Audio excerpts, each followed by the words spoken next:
Hey, we're live for late night hangout on it is Monday, right? Today is still Monday. Yep. Yeah, I think it's Monday. It's close enough. If it isn't Monday, well, it is Monday now. But it's late. I know a lot of people on the East Coast and Europe not going to be able to join this hangout. I understand. This is a kind of a spur of the moment hangout that Jenna and I were discussing things a When little we while think ago, dinosaurs, we and tend to think of he asked if we were going to have a hangout. And I said, you know what? Maybe I will have a quick little hangout tonight just to kind of talk about General Han Solo's right hand path that I call his approach to building better bridges with other communities because I do like it. I'm going to try to follow it a little bit. I'll walk the path somewhat, but I kind of want to talk about the limitations of that path and the limitations of having a channel where you have to have a fine line between moderation and open communication. So I have a lot of people joining us right now. If you want in, the link is in the forums. You can come in anytime, or just message me on Facebook or G Plus or any of those ways to get a hold of me, Twitter, and I'll give you the link to get in here. But I'm just going to start this off, and we'll get back to a conversation we're having before we got on here with Jack. Is that there's been recent things with newer developments with groups other than our own, and I don't want this to be a bitch session. This is not something me harping on other communities that we're reaching out to, and they're reaching out to us. Things are always in back channels that are trying to alleviate some of the stresses and trying to have open dialogue, and so I want to facilitate the open dialogue, and I think the right hand path to General Solo is probably the way to go because he's kind of an intermediary between like someone like myself and to other groups that are Christian or very at least theistic to say the least. Um, so, anyways, I've had to as you guys know, delete some people from my videos, at least their comments. And I want to explain why, because people ask, well, how do you have open conversation if you delete comments? And the reason for it is that after a certain point, comments on the videos in the Great Debate community, if they're just cut and paste, if they're just the same thing over and over again, if they're prats, which are points refuted 1,000 times, all that happens at that point is become an obstructionism. And I don't have the time or the resources to dedicate responding to those kinds of comments. I will a couple of times. I'll usually give people three times to change course and say, look, you need to address what's the topic of the post. If not, comment's going to be deleted. That's not the same as like what true empiricism does, where he'll delete any comment that's contrary to his position. Mine's the opposite. I thrive on comments that are opposite because that gives me an opportunity to engage. But if you are in somebody else's post and you're hijacking that thread to talk about something completely different, then yeah, you get a few warnings. And then after a certain point, yeah, all comments from that person have to be deleted because if not, then the post doesn't stay on track. So I wanted to get people's feedback on that, if that they understand why Absolutely. I'm doing that, and it's not to shut down communication. If actually it's to facilitate it, but there are some people that are not at a level that can even engage in basic communication. We know who they are. We know what their type is like. If you go to my videos, you'll see people like one person was posting a whole bunch of stuff about Darwin's being racist and all this other stuff. It's been refuted 1,000 freaking times. It's not that they bring up that argument. That's okay. It's stupid.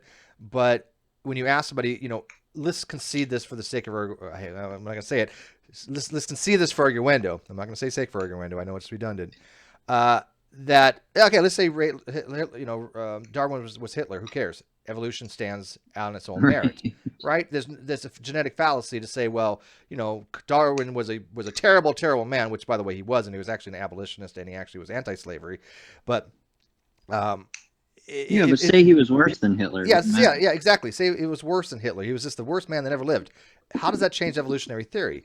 And they keep relating it to social Darwinism, which they don't understand is a social construct that is based upon an analogy, right? It's analogous, but it's not any relating to whatever genetics actually exist in Darwinism or in the modern evolutionary synthesis.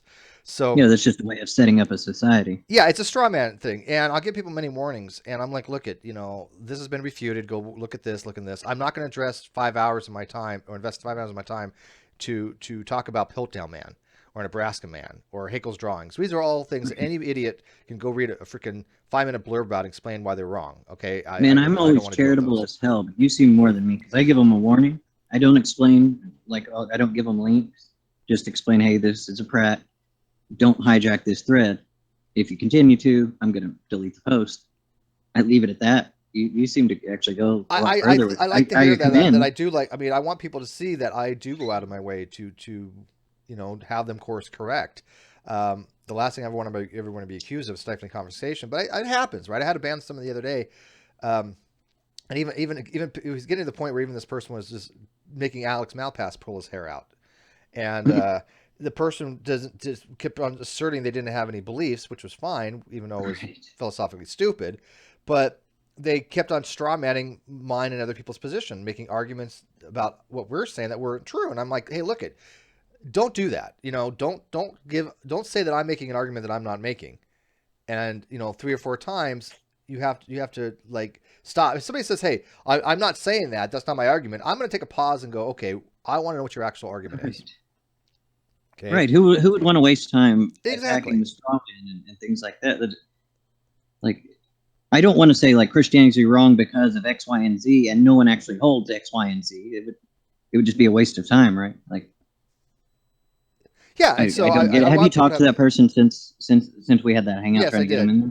Yeah, they actually contacted me Okay, and I good. explained to them my reasoning. And I'm like, look, um, you know, if you don't have any beliefs, then there's no point of even having conversations with you. You don't need to be in the community, because if you don't have any beliefs, it's just, how do you have a conversation? Because you don't even believe you're Right. here. You don't believe you're having a conversation. I don't want to deal with that kind of existential nihilism. And by the way, somebody says I have the internal comments visible. No, I don't. You can't. I'm looking on the outside video. You don't see the internal comments, CRISPR. I don't know. I can't even see them just Yeah, I because don't have it across the shown. screen from me. But I'll I try to mean, pull up the YouTube and see what I they'll see. come up as some people's talk, but it's so blurry on the actual video, you can't see what anybody actually says, because I have it at a 380 resolution. And they're making fun of the way I say analogous. And they think I say angalingus. No, I know there's a difference. Yeah, but anyways, let's go back to where we were before, and then we can kind of go back to this particular thing, because I don't want to cut Jack off. Jack was making a point earlier. We were talking about Jimmy Stevens specifically, who is a presuppositionist we all know and love. And Jack, you were talking. Do you want to finish up what you were talking about that? So I didn't want to cut you off, but I wanted to start on time. Well, I was just going to say, there's a hangout with Scott Clifton where we asked him to present the argument. And of course, it never came. And then what he likes to do now is like take pot shots in the comment section on videos that I've appeared in and accuse me of intellectual dishonesty. He did this in this conversation with Tyler Vila and the Council of G+. And he just did it the other day in this other conversation with these thugs from the Council of G+, that Helena had posted on her page. And he accused me of straw manning my opponent and some logical fallacy. I don't even remember what it was now. And Eric Peters just said to him, okay, go ahead, show me, give me the timestamp, show me exactly where Jack did this. Leaving aside the fact that Helena had actually cut out a lot of stuff from the video, so it's not always clear anyway. So, what was left out. But of course, Jimmy Stevens never bothered to respond, and I pointed out that we've asked him to give an argument that there's some kind of a priori deductive proof that atheism entails, that an atheistic worldview has to be self-defeating, self-contradictory. There can't be knowledge and Well, they go worse than that. intelligibility on it. And of They go course, worse he's than never. that. They don't just say an atheistic worldview. They say any other worldview. Yeah, any other. Yeah, any worldview. other that you don't accept their particular version of a deity. And of course, he didn't give the argument on that thread. Right. And the other day, we were in another hangout with him. One of the Onyx's hangouts, or one of the hangouts Onyx is in lately.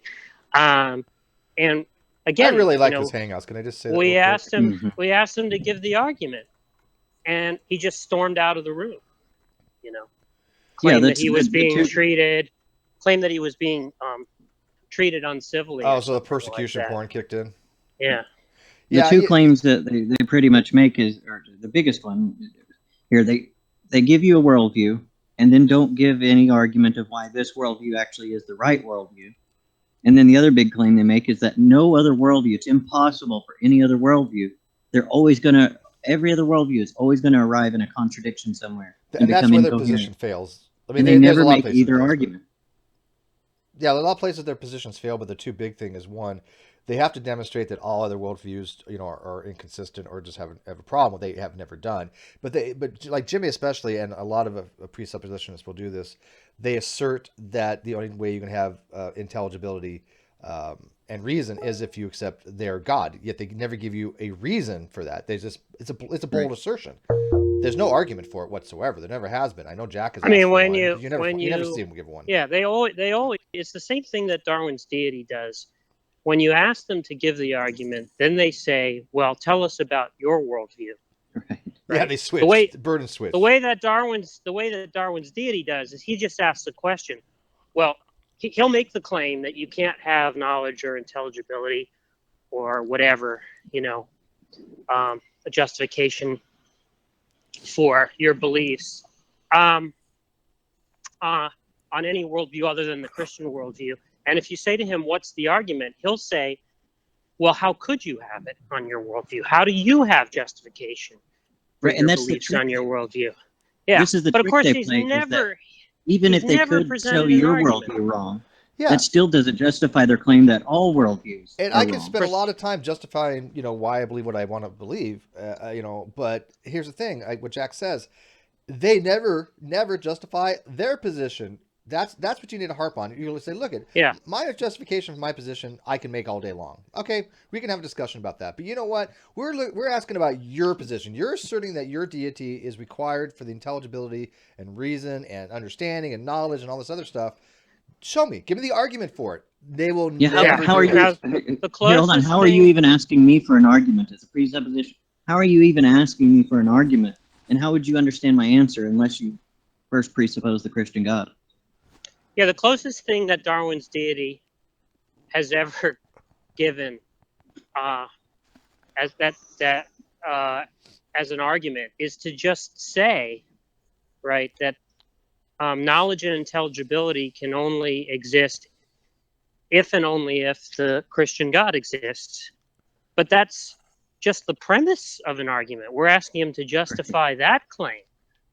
And he doesn't have an argument for that claim. Well, the best he can do is say, "God told me so," right? Who gives a fuck what he believes about who told him what? He just doesn't have any arguments. Yeah, and it's so funny because, a lot of the... hey, is that Lyrics of Dust that's raising his hand? I've talked to him before, right? Hey, what's going on, man? I've talked to him before, right? And the way that he's put it to me is that he justifies his belief in God because he read the Bible, and I think that is about as good as an answer as you're going to get out of these people, dude. Well, he says he knows this.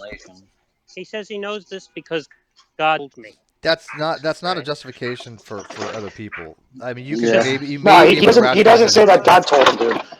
No, but that's he just says that he read the Bible. He didn't have a spiritual experience or anything like that. He just said he rationally came to the conclusion.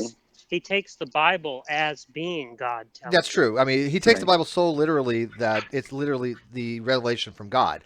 Ergo, if he reads the Bible, he's getting revelation from God. Yeah. Right. That's actually God's word. You can take the Bible as God standing there speaking to you. You can take the words on the page. That's the best you got, dude. Yeah, then that's the best they got, dude. That's not in any way close to what we're asking for. But that's the only argument that they have, and he's the best one that's worded it correctly, as far as I can tell. It seems like a cop-out, yeah. It just seems like a cop-out. Like, you learn this argument down, then you can just regurgitate it, and no one, you think, or he thinks no one can refute it. It's just an easy way out. Go ahead, man. You're good. This is the problem a lot of people ignore when they're dealing with them is that they could pick off your worldview. They could pick off my worldview. They could show that they're both unreasonable. They could pick off every worldview on the planet right now and in the past and show that they are bad and that they all have contradictions. But that's still one step closer to showing that all worldviews. Well, I don't know about that. No, I have to disagree. If they could actually show that every single possible worldview is wrong. Hold on, I'm granted. Hold on, You I'm could being make really the argument charitable here and that, saying even if they could do all this, even if they could show all that, every worldview arrived in a contradiction, they still they're well, claiming no, that no actually, you other might be right. worldview ever. Hold on, Steve. This got to be really clear because Sure. a lot of people ignore it. They're making a claim that even worldviews in the future that could ever be thought up, that people could ever hold in anything like that, any worldview that could even just be thought up, they're claiming even those will contradict themselves in some way. They never substantiate that. Yeah, They're not just claiming your worldview or my worldview or everybody in the past. They're claiming every worldview ever, except for the Christian. If you start with the Christian God, yeah. Let me rephrase that. That's a huge burden. Yeah, oh, huge. But let me rephrase it. I should phrase it as if they can demonstrate that every other worldview can't account, right? So there leaves no other possibility by process of elimination. Then you can say that maybe yours does. But that's a hell of a lot harder than actually just demonstrating that yours does. Right, and that's why you, like you said, you shouldn't engage once they start asking about your worldview. This is why your worldview doesn't matter. They could knock your worldview down, and it still does not substantiate their claim that only the Christian God, worldview that starts with the Christian God can explain it, and that all other ones will fail. Just because yours failed, it doesn't follow that everyone's fails. Is somebody doing laundry? Oh, I'm sorry, man. I'm sorry. Like, is that what it is? Yeah, it is. Good call. I could hear that. I'm sorry. Like, I'll mute. I'll mute it. No problem. So, anyways, let's get it back a little bit on the. Yes, your mic works. Let's get it back on. We don't want to talk about tonight, which is the right-hand path of General Han Solo. Who, we all kind of respect General Han Solo as a theist. I think there's probably nobody in our community that ever would say that General Han Solo is not a true believer, somebody who is unintelligent, somebody who doesn't have an education. I think he's very well respected. Would everybody kind of agree with that? Oh, of course. Okay. So when he gives me advice, I'm more willing to take it, right? And I think that's just a natural thing. It's not tribalism. I just know that he's established himself to be, rational, and I respect him. Yeah. So I mean, he's gonna be giving advice of how to make better bridges between different types of communities, and I got to listen to him. I would be foolish not to. So, he's given me advice. He's giving some other communities advice. I am taking it to heart to some degree. Obviously, I'm not going to go full General Han Solo because that would mean I have to become whatever he is. What is he? Eastern Orthodox? I don't remember. No, he's not. I know you are Blackjack Reviews, but what He's Catholic. Is he? General Han Solo's not He's from what I remember, it's been a while. He's Catholic with Eastern Orthodox leanings. Oh, okay. Okay. Is there a name for that? Here, what issue, Steve? What issue do you take with how he does his approach? Oh no, I don't take any issue with how he does his approach. No, it's not that. It's every approach. And by the way, he will be joining us. He's listening, but he's doing some other stuff. He'll be available eventually. But well, can you in your words, can you explain how you? Yeah, it's not his approach. No, I respect his approach immensely. But my argument is this: that every approach is different for each person. Each person has their own way of doing things. I have a lot of other things I have taken consideration. I cannot be this person of letting people walk over me. I will defend myself, my beliefs, and I can get a little antagonistic. I get that, but that is my nature. But I only do so in kind, right? I try not to. I try to be very calm most of the time. I think I'd be trying to be very civil. But if people push me, I'm going to push back a little bit. That's who I am. But I could try to minimize that, right? Yeah, look at Lyrics of Dust. He knows. Like you he said, knows exactly what I'm talking about. You say this person to person because if I find I do the opposite and get better results. I've had someone come at me with a gun before in their waist. I know they were planning to come hurt me, and by the end of it, 20 minutes later, we were sitting on my porch, and he was griping about his ex-girlfriend to me. Right. And it's because I stayed calm the whole time. Yeah. No, there's ways of handling situations. I'm just saying it's like you said, person to person. Yeah. General Han Solo said he's not Catholic, by the way. He leans toward Eastern Orthodox, but he doesn't have a denominational position. Okay. But yeah, no. And I'm not saying that I never go like full on attack mode. Really, I really just don't. I'm mostly defensive. But there we have a lot of trolls in the community, and I'll push back a little bit. But for the most part, I'm at the stage where I don't even want to engage with them because they're useless. I mean, people like Spoken, people like Darwin's Deity, people like Antonio Fletcher. I have no use for Yes. any of them. They're completely useless. to me. Darwin's Deity was attacking Spoken the other day. I listened to that. I listened to that, Jack. That was hilarious. Yeah, That was great. It was actually I was watching another hangout and they had mentioned it, so I flipped over to Antonio's just in time to see that go down. I'll listen to Darwin's every so often just because he's so goddamn dumb and so funny that he is entertaining. I will give Darwin's credit for that. He is entertainingly stupid, but it's the same thing over and over again, right? I mean, he talks about lots of logic. That's all he talks about. That's it. He has no other discussions in his belt.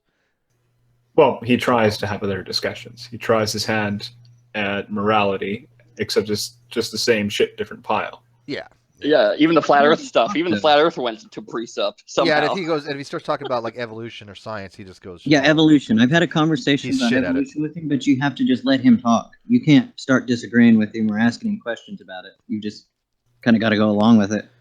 The Yeah, only but- questions you can kind of ask is, can you explain that a little bit But more? he's fun to toy with. I'll give him that. But the rest of them, like the other trolls, Built for Speed, and Antonio. Well, Antonio's not a Fletcher's not a troll, but they're just not really who I want to engage with. They're just not worth it, right? Right. So- Yeah, because they're never going to learn. It's never going to go anywhere. Well, they just want to tell you about things or preach to you, quote unquote, about things. They don't. It seems it's really, you've got to take a lot of time and be corrosive, but it doesn't seem like even that approach works. Well, I think it's with they're them. a They bit just conflicted about it. they come with their ears closed and their mouth open. Yeah, because they say they want to have hangouts, but they don't want anybody in there. Well, so they do want to have discussions and they do want to actually talk about these things, but at the same time, they just want to preach at people. They really don't want their views challenged, or they don't like their views being right, challenged. I'm glad you brought that up because that's exactly what they do. They use these things like, oh, well, let's come have an open discussion in order to preach to people and shove their beliefs down people's throats rather than actually talk about the topics. It's a Right. ruse because they're not interested in changing. And they say, Yeah, well, that's why- you that's guys aren't why either. Well, no, I that's made not that true. category. Give me enough data, I will change my position. That's why I have that category of ears closed, mouth open, and like Antonio and true empiricism. People like that are in that category. You know, I don't want to mention too many people's names, but this is a negative. There's actually a positive thing. So, like there's a person named Josh that's over in the Council of Google Plus, and he's in the Great Debate community now, and he has posted some videos. He seems like a decent guy. Seems like a really nice guy. Right? Is that Josh Bristler? Yeah, I think that's the last name, isn't it? Yeah, I love Josh. Yeah. Seems like a really decent dude. He's got glasses. Yeah, bald head. Jack's had some interaction. He dropped out. Yeah, no, I think the guy's legit, right? I have nothing negative to say about him. And he except that he posts in the Great Debate community, and he forgets that you have to make a comment. One of the rules in the Great Debate community, which he's unaware of because he's new, you have to make a comment with each video so it facilitates some kind of communication or dialogue. That's one of the rules if you go read the rules. It's not something difficult to follow. Just a little blurb about why you think this comment is important and you know what you guys want to talk about, right? But he posted 2 videos, and I watched both of them somewhat. And there's just so many problems with them, so I commented underneath. But one thing they have in common is that all they want to do is try to argue that science is bad, or science is wrong, or the problems with science, rather than address the actual evidence. And they keep on saying things like, well, common descent is a assumption, rather than understand, no, common descent is a foregone conclusion based on overwhelming evidence. There's no assumption made about common ancestry. That is something we've determined because we've looked at the evidence, and the evidence is overwhelming that we share common ancestry. But they want to logical twist that. inferences are not derogatory. Right? If you make a logical inference, that's not the same as just blindly assuming things. Yeah, well, yeah. Even if it's an inductive inference, there's no blind assumptions like that in evolutionary theory. We don't assume we share common ancestry. We evolved from other hominids. We know this because we can see the evidence. Did you hear Jade last night talking to Paul about the definition of evolution? And she would repeat, it's to change allele frequency, this and that, and he would not get it. I don't know why they always have to want to change the definition, or they're not satisfied with the definition they get. Oh, by the way, just it's make sure annoying. everybody knows, lyrics is smoking tobacco, so I don't have to make this 18 plus. That's tobacco he's smoking. Don't get all. Yeah, I saw him doing Yeah. that. I'm like, what Tobacco is still the- legal. Tobacco, right? Tobacco. I'm right? smoking, dude. What are you talking about? Tobacco, yeah, Children are tobacco. incredibly Oh, impressionable, okay. and he's a terrible influence. Well, we only smoke tobacco here in Colorado, so just want to make that. Exactly. Because tobacco is, you know, fine. I'm from So Steamboat. lyrics, Steamboat how Springs. are your clove cigarettes you're having? They're very, very spicy. Oh man, I've had cloves. Oh my god, those things are harsh. I got into clove I love when people say, period "Oh yeah, it's in cloves." high school. Yeah, you know the difference between a clove smell and tobacco. Yeah, because tobacco doesn't smell like cloves. But anyways, Did you smoke the Vijorums? I had Is that what Jajarums. they're called? Yeah, Jakaram. Yeah, they're pretty good actually. I mean, they're not bad. they're a little rough, but they have a nice sweet taste to them. I'm not gonna lie. How about those Indian beaties? Those little rolled with actual leaf. Yeah, I've had I actually, you know, I smoked Marlboro a lot when I was a smoker. Marlboro Reds, Marlboro Lights. I started with mostly Camels in the Navy. That's all was mostly available. But Camel Wides. Yeah, with the Camel Wides. Well, not actually back then, but I have smoked Camel Wides. But the natural leaf ones always tasted a lot smoother. They taste less chemically. Oh yeah. Back a little Camels are bit. kind of a rarity here. I go into a lot of those conversations, even with these people I just mentioned a minute ago. And I kind of, once that's established, the ears closed, mouth open, I kind of, only if they come to me with something, then I'll talk with them. But I go into most conversations, whether it's flat earther or whatever, of expecting, you know, maybe they have something here, maybe they're right, and I'm going to listen to what they have to say. I don't go in with this conclusion that they're wrong. So Vince, I don't care if I change their mind. Hey, I'm not Xbox. the guardian of their dad. Xbox, what's the symbology for Vincent just posted in the thread where I posted the link to get in here, a bridge that's burning. Is that symbolic of something? I think I'm not sure if he maybe saying. Well, obviously, I can't imagine. Like I was trying to say. Well, we're supposed to be building bridges, is and kind he's of what burning. the hangout topic is about. But really, we're kind of setting them on fire. No, we're not. He is. That's what I was trying to see. Yeah, I don't Vince's see how little icon is a dig saying that he's burning bridges with us. But even though that most of the Council of Google Plus want to have conversations, I believe most of them are that legit Vincent. People. Yeah. Yeah, well, he's a dick. Yeah, well, clearly. I mean, the guy's just, you know, he can't handle have a actual conversation. He's actually, you know, got anger issues of some kind, and that's fine. But, you know, I don't want people to think that Vincent represents the entire Council of Google Plus, because I've had some really good conversations with a lot of them, both on air, off air, and in, you know, comments. Well, it seems to me dealing with them, dealing with people like that, it seems to me that they get upset because I don't know if they're just philosophically naive or ignorant. But once you start actually asking serious questions to them or proposing serious questions to them, they're say like if I were to say about my existence or this philosophical questions about whether I exist kind of thing, they'll be like, well, that's just obvious, and they don't really understand the philosophy behind it, and it seems they get frustrated with the person asking the question when it's a valid question. Does that make sense? Kind of rambling, but yeah, no, it does.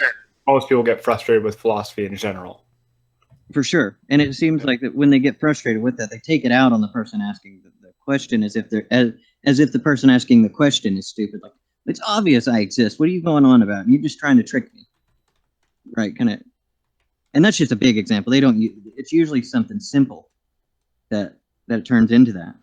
Yeah, it's not just philosophy too. You got to remember these guys. A lot of them, they're actually, you know, they like philosophy, I guess, but they actually say they like science, but then they discount every aspect of science possible, which I think is kind of funny, because they say, "Oh, we love science," yet to be a young Earth creationist, you literally have to deny every shred of science out there, just about.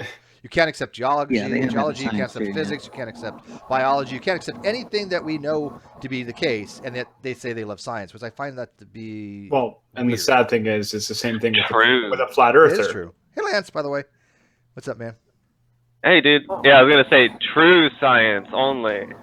Well, yeah, I love when they're like, "Oh yeah, we love science if it's true science," meaning, you know, it's completely bullshit that is completely contradictory of everything we know to be true. Sure, okay, great. Like Jungle Jargon's historical science. That pisses me off. Well, I was going to say, what these people remind me of?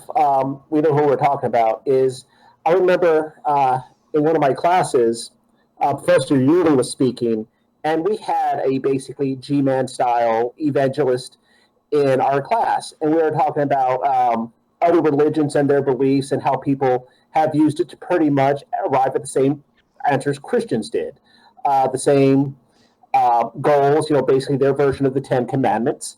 And I think it was interesting because someone said earlier, these hangouts aren't for them to learn anything, they're there to preach. And the problem with preaching is you don't care what anyone else says. All you're going to do is spout what you want and ignore what they said.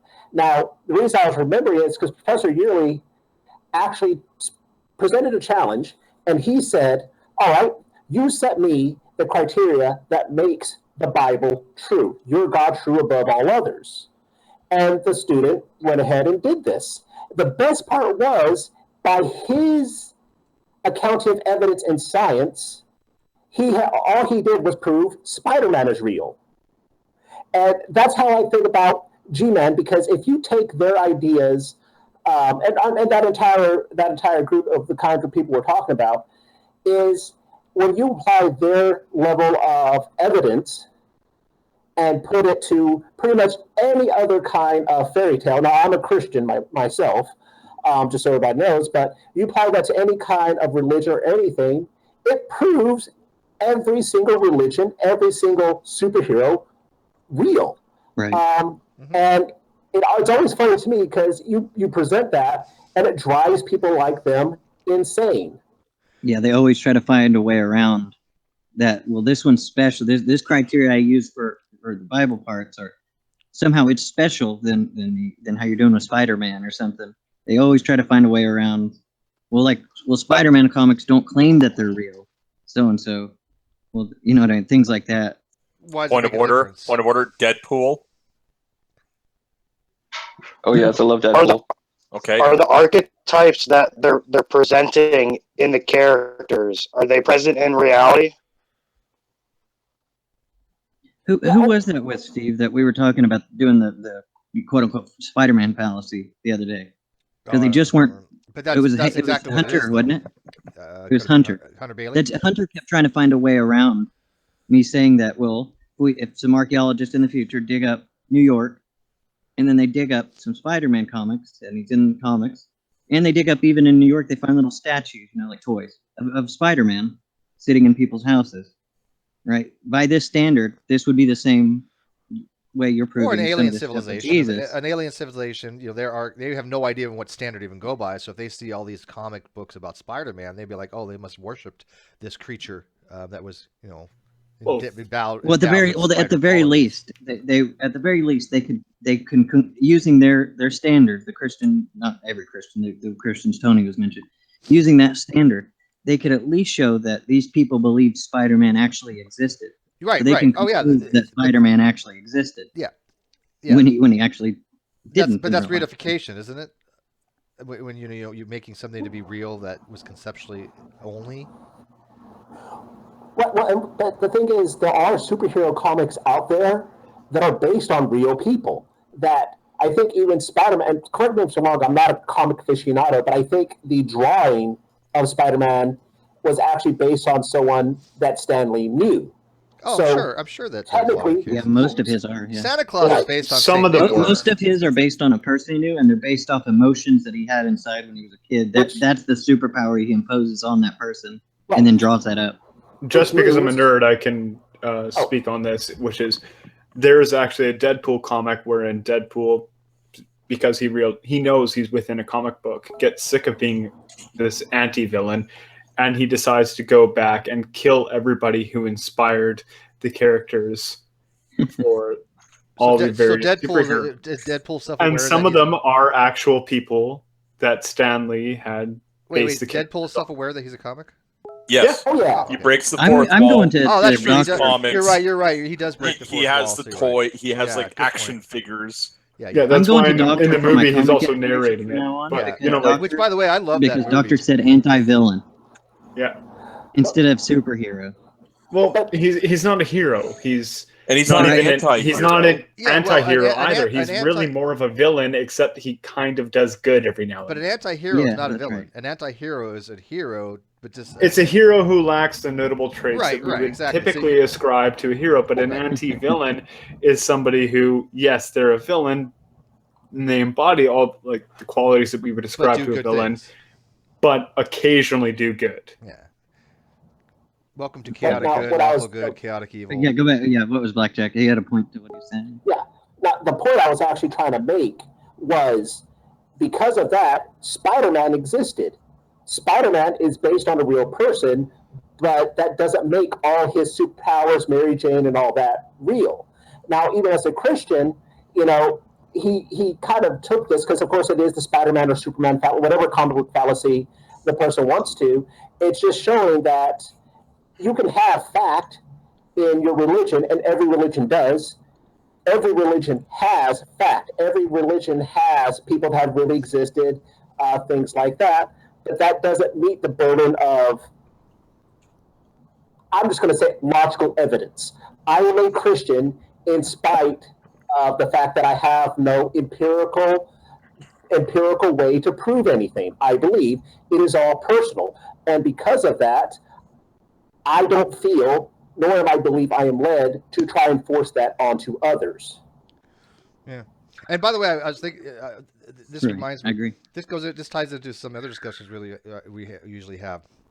That look at if I'm not the opposite of hero could be considered to be a villain, but if I'm not a hero, the logical negation of hero is not a hero. But that doesn't make me a villain. Same thing with if I'm not a theist, it doesn't make me an so it doesn't make me an atheist. It makes me not a theist. Same rule of reasoning there. Are we going to have 3 months worth of hangouts about that again? Well, people still don't get it. If I'm not not a hero, that just means I'm not a hero. Not hero doesn't mean I'm a People villain, would just look, right? But they if people don't look get at the this, question, right? So Yeah, same but thing. people Because just I'm look not. at the question, or do you believe in a God, or do you believe a God? Do you believe a meaningful God exists in reality? Things like that. Look at that question, break it down, and they're just asking, are you a theist? Yeah, and just because I'm not Well, a if you're not theist a doesn't make theist- me an atheist. It just means I'm not a Right. theist. I could be anything. I could be anything I want. I just can't be a theist because I'm not a theist. So Right. The thing that offends me the most about that whole discussion is that we already had a term for that prior to people like Anthony Flew kind of mudding the water for everybody with his courtroom analogy and his presumption of atheism. Oh, the presumption of atheism is a bullshit argument. William it is a bullshit argument. That. Yeah, I know. But it was just non-theist. That was the word. That is the technical usage that is still used in philosophical circles. What word? Non-theist. Non-theist. Yeah. But see, I have a new word or a new phrase I'm going to be using. And it was Chris. What's his name? Chris Wood. Chris something or other. I want to give a proper attribution. That's the word you guys like to use. No, I'm using a new one. It's going to be. As, Yeah, well, that's not. No. He said something the day that I picked up on, and I can't attribute to him because I don't remember his last name. Is Chris though? He called it the Stepford atheist, and I love that. That's good. Yeah, the new Stepford atheists are the ones that don't like that term non-theist. So like, oh, that's a Christian term. You're following the theists by falling into their hands. No, non-theism is a term. How is it a Christian term? I'm telling you what they've told me. I'm like, no, non-theism is a philosophical position that is not theism. It is the umbrella. It's logic. It's logic, right? Exactly. It's either you're a theist or not a theist.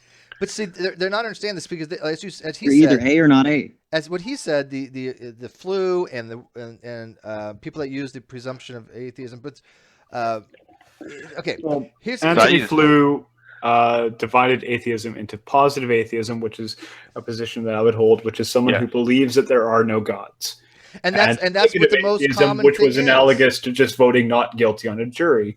And the whole presumption of atheism thing was that on a jury, you have a presumption of innocence. And even though you don't believe the person to be innocent, you just vote not guilty. Yeah, you don't you're presume they're unconvinced. atheists, though. You presume not That's guilty. non-theist. We already had a word for that. Exactly. Bingo. Right, and everyone, atheist, agnostic, theological, cognitivist, atheist, all of these people are non-theists, right? They fit under that umbrella. Right, but non-theist. I'm running But they into also more. have a specified view of or belief about the claim. Yeah, I'm running into more and more Stepford atheists that are these militant YouTube atheists that love to parrot what they've been told, what they think is true, because Oh, that's people, got to be me then. well, yeah, it was some of them do it unwittingly, some of them do it because they just don't know a better way to go, and so I keep trying to explain to them, look at this, what we're telling you is what's taught in philosophy. What we're telling you is what's commonly accepted and makes the atheist into a much better position, philosophically speaking. They want, yeah. they want, Well, they it want makes to, it a more Oh, shit. meaningful label. Is hang what on, it they is. want to change things because of political expediency rather than Exactly. philosophical soundness. And They want to I bloat know the I numbers. get what they're saying. I do understand why Aaron wants to change it because of political reasons. I do fully understand that. But do the ends justify the means? Do we have to sacrifice, being philosophically accurate just because we want to be more inclusive of a group? And I don't follow that tribalism type thing. I want to be Because accurate. if there's one thing that Arn Ra cares about, it's philosophy. He hates Now, philosophy. did you hear me I argue? know. He says, Steve, he says right off the bat, I fucking hate philosophy. Did you hear David He Silverman? said that to me in talk Regina to on my Donald's face. channel? Yeah, he said it to me on air. What's that? Hold on, Doctor. Hey, Steve, did you hear me on talk with David Silverman and give the reasons why he wants to bloat the numbers of atheists? No, but I know that he's been. He on gave Mike the channel political times. reason. He wants to bloat the numbers, include agnostics, include theological, call them all atheists, because in the political circles, numbers matter. Yeah, no, So and if you I have understand a that. larger group, you can get change. Right, and I understand what he's doing, and I understand what Aaron wants to. But again, do we sacrifice political soundness and political correctness for political expediency? I don't think that's the route that I want to go. But I'm not in politics, right? I agree. Yeah. But for the average that kind of is an Specatelli, area where I'm torn. but for the I'll average say. Specatelli that just wants to be a Stepford atheist because they think it's the cool way to be, they're not understanding why it's philosophically unsound. They're not realizing why it actually sets back atheism, because it makes atheism or atheists that purport that to be very naive, or to look very naive. Would you agree? No, absolutely. Yeah. So we're trying to help them, but the pushback we get is my problem incredible. is that you actually end up starting making some of us look unreasonable. But how much pushback do we get on it? It's a militant group of the Stepford atheists that go, "Oh, you're just, you're thinking like a theist." No, actually, I'm being more reasonable than anybody because I'm trying to explain to you why you have a position that is insufficient. Not that it's wrong. I've never advocated that you should only use one definition. Use what you want, but one definition is more adequate than the other. Period.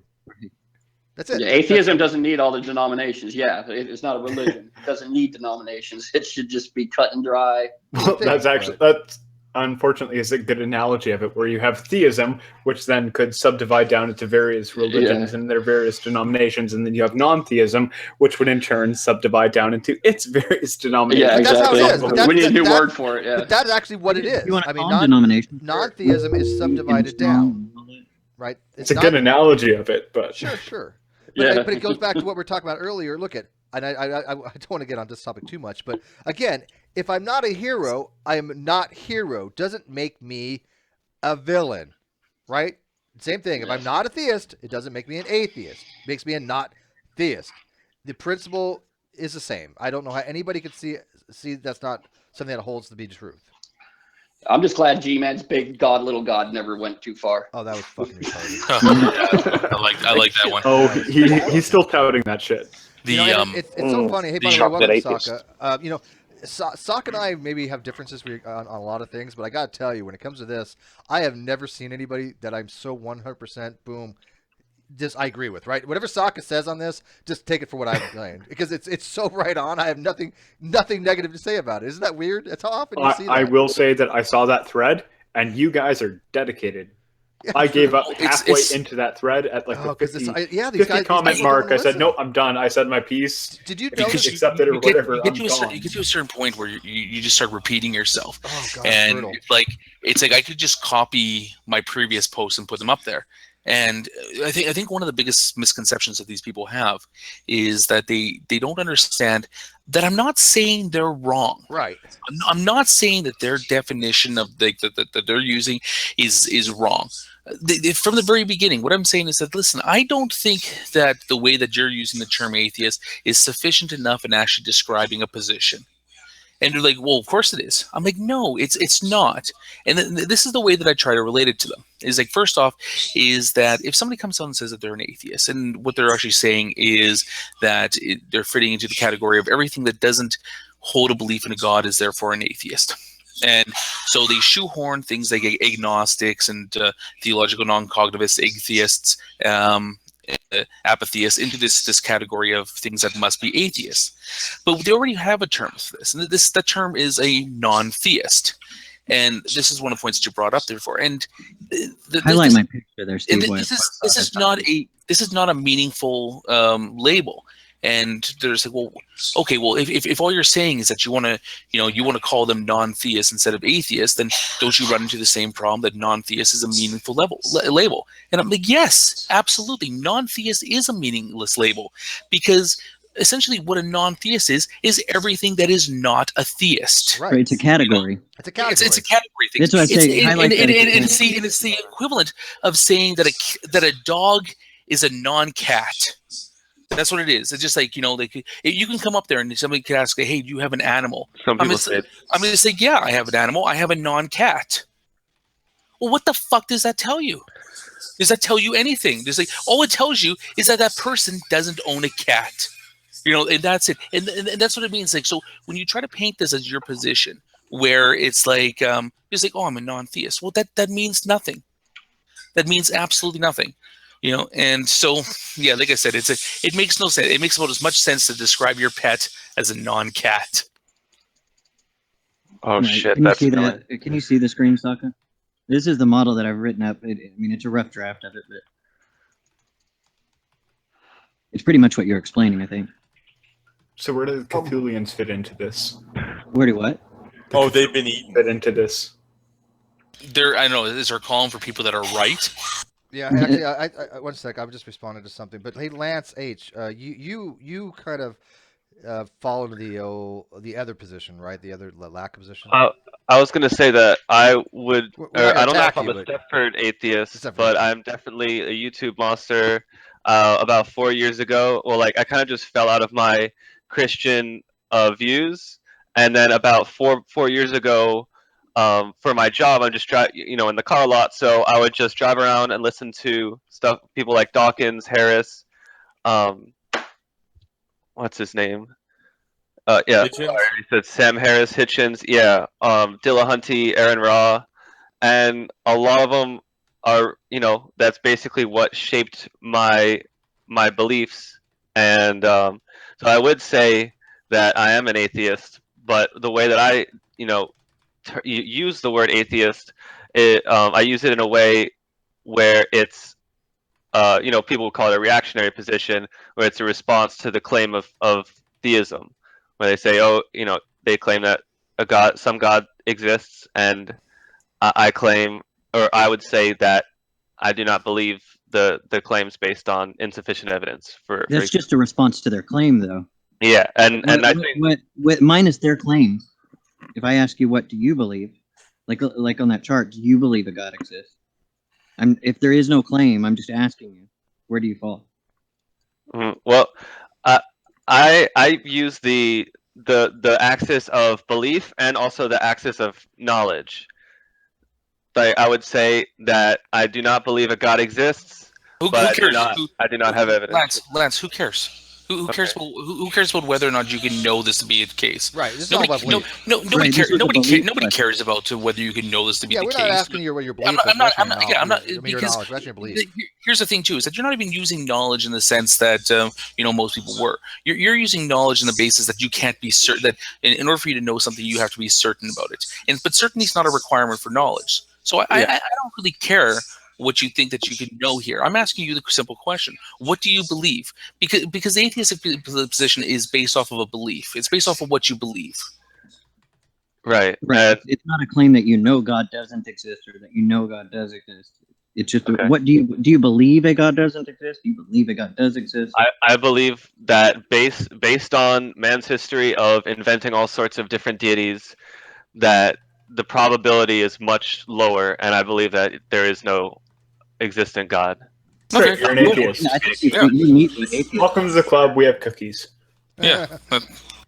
And I mean, and here's the thing: is like I don't understand why like that's so hard to say. Like, Right. I don't know either.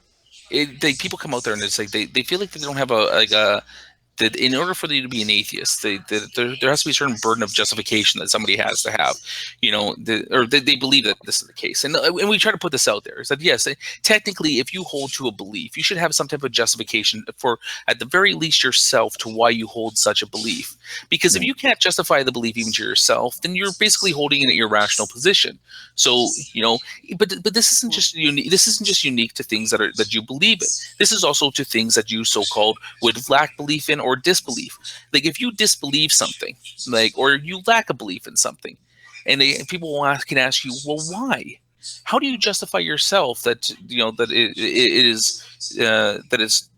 that it's the case that it's worth the case for you to lack a belief in this?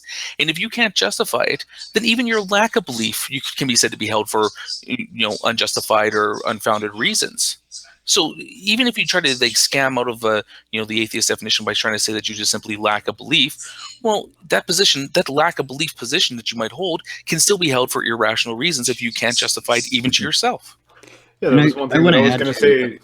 Yeah, go ahead. Sorry, go ahead. No, please. I'll bring it up after you. Well, can I say something real quick? No. Okay. No, I go have ahead. mods, Go so ahead, no. Doc. Yeah, I didn't give you mods. No, go ahead, Steve. No, I was going to say, to Lance, it goes back to the question. Look, I want to know what your beliefs claim are. What your beliefs are. I don't really care what you claim to know for knowledge. That's not what the proposition is about. But if I ask you a very simple question about what do you want for dinner, and you tell me you don't want chicken, you're not telling me what you do want for dinner. You're saying what you don't like. I don't want to know what you don't believe. So when an atheist says I don't believe God exists, they're telling me what they don't believe. That's not the question, though. The question is I want to know what you do believe. So a positive atheist who says, "Oh, I believe God does not exist," they're telling me what they believe, because that's what actually the question is asking. Same thing as what do you want for dinner? I want chicken for dinner. That's telling me what they do want, not what they don't want. Do you see the analogy? I want to clear there? up that. Let him answer, and then I'll go. Yeah, I do. I understand the logic. You see, I want to clear. You're ahead of the most big Stefford misconception on atheists. knowledge. People will throw, if you look at how I listed agnostic on here, they'll say, well, agnostic and agnostic, that's a claim on knowledge, not belief. Well, beliefs are knowledge are a subset of belief. But the agnostic claim is not, I don't know a God exists. If you look up any agnostic definition, it'll talk about, I do not believe that the knowledge can be had. Yeah. Well, that's only in Huxley and agnostic. That's only in Huxley and agnostic. Yeah, I mean, there's different. No. Even regular agnostic starts out with, I believe that the knowledge is not there. Oh, right. But Huxley will say that it can't even be. Right. So there is distinguishing things even between positions, right? Because I'm agnostic, I'm temporal, but he is a Huxleyan. We know the difference between these two things, but we each reached our positions independently of each other, and we have reasons for them, right? But there's no one size fits all. People don't understand. What I wanted to clear up, though, is that it's a belief claim about knowledge. Yes, it is about knowledge, but it's about my belief claim about knowledge. Okay. Yeah, and your position is not a claim on knowledge itself. The knowledge claim is that you can't know whether God exists or not. So any position of a belief on it isn't really meaningful, right? Because you can't know one way or another. Yeah, I believe it can't be known. Yeah, I believe that it can be known. I believe that there is no actual knowledge on it, and that can I just interject real quick here? Yeah, please, doctor, because I'm spinning here. Because I'm a bit of a stickler for detail, and Xbox is going to hate me for this. You left out Clifford agnostic in your diagram. No, that's why I put it up, because I said this was a rough draft. You see any corrections, I'll add to it. And second, lyrics, this is not a high school classroom. You don't need to raise your hand to talk. Oh, yes, Mr. Lyrics, in the back row. Closet. I'm using the classroom. Your mic is. Okay, you're gonna have to refresh because you're going full blown robot. Yeah, you're. All right, hold on. I just think he's really high, and that's the way he's talking right now. Maybe. But no, what I can't read this diagram, but well, maybe I can. Maybe I come closer. So yeah, wait, do you what I believe was God going to exists? say is that the whole lack theist or Stepford Yeah, I'm looking. Okay, but atheist shit. The thing that annoys me the most about it is that these are people who genuinely do believe that there are no gods, and they use it as a scapegoat. Yeah, This is their way of dodging, or seemingly dodging, the burden of proof. No, even if you just lack a belief, if I ask you, why don't you believe it, and I presented the concept to you, you ought to be able to explain to me why you reject it. Yeah, you still have a burden of justification to meet. And I've put this up before, where it's like, what are the possible reasons for or motivations for using such a, and I call it ambiguous. Like when someone tries to use atheist in a way that what they're really talking about is anything that's not a theist. Why would you use such an ambiguous definition to try to define your position? You're using a definition that doesn't actually define a position to define your position, right? Which doesn't make sense. But like, why would you do this? And one of the best examples that was brought up earlier was the first off was the Dave Silverman example, where you take a look at I can't remember what the exact numbers are, but in the U.S. I think it's something like 20% of the population recognizes as non-religious, but yet like less than 3% recognized as atheist. Right. So obviously, the majority of the people that recognize themselves as non-theists are not using that definition that they want to say is like should be used. And I think that they try to use this definition. They try to put this definition out there of anybody that's a non-theist is therefore an atheist to boost their numbers. That's one of the reasons. No, yeah, David's admitted that. Yeah, give some validity to their position. And then the other example was that the one that Steve brought up, which was the these people feel that by this claim somehow shifts the burden off of them, where it's not as much that, well, I don't need to prove that there's no God. All I'm saying is that you haven't met your burden. Well, okay, sure, that might be justification enough, but if they have presented evidence, why haven't you rejected it? Yeah, then it's pretty cheesy.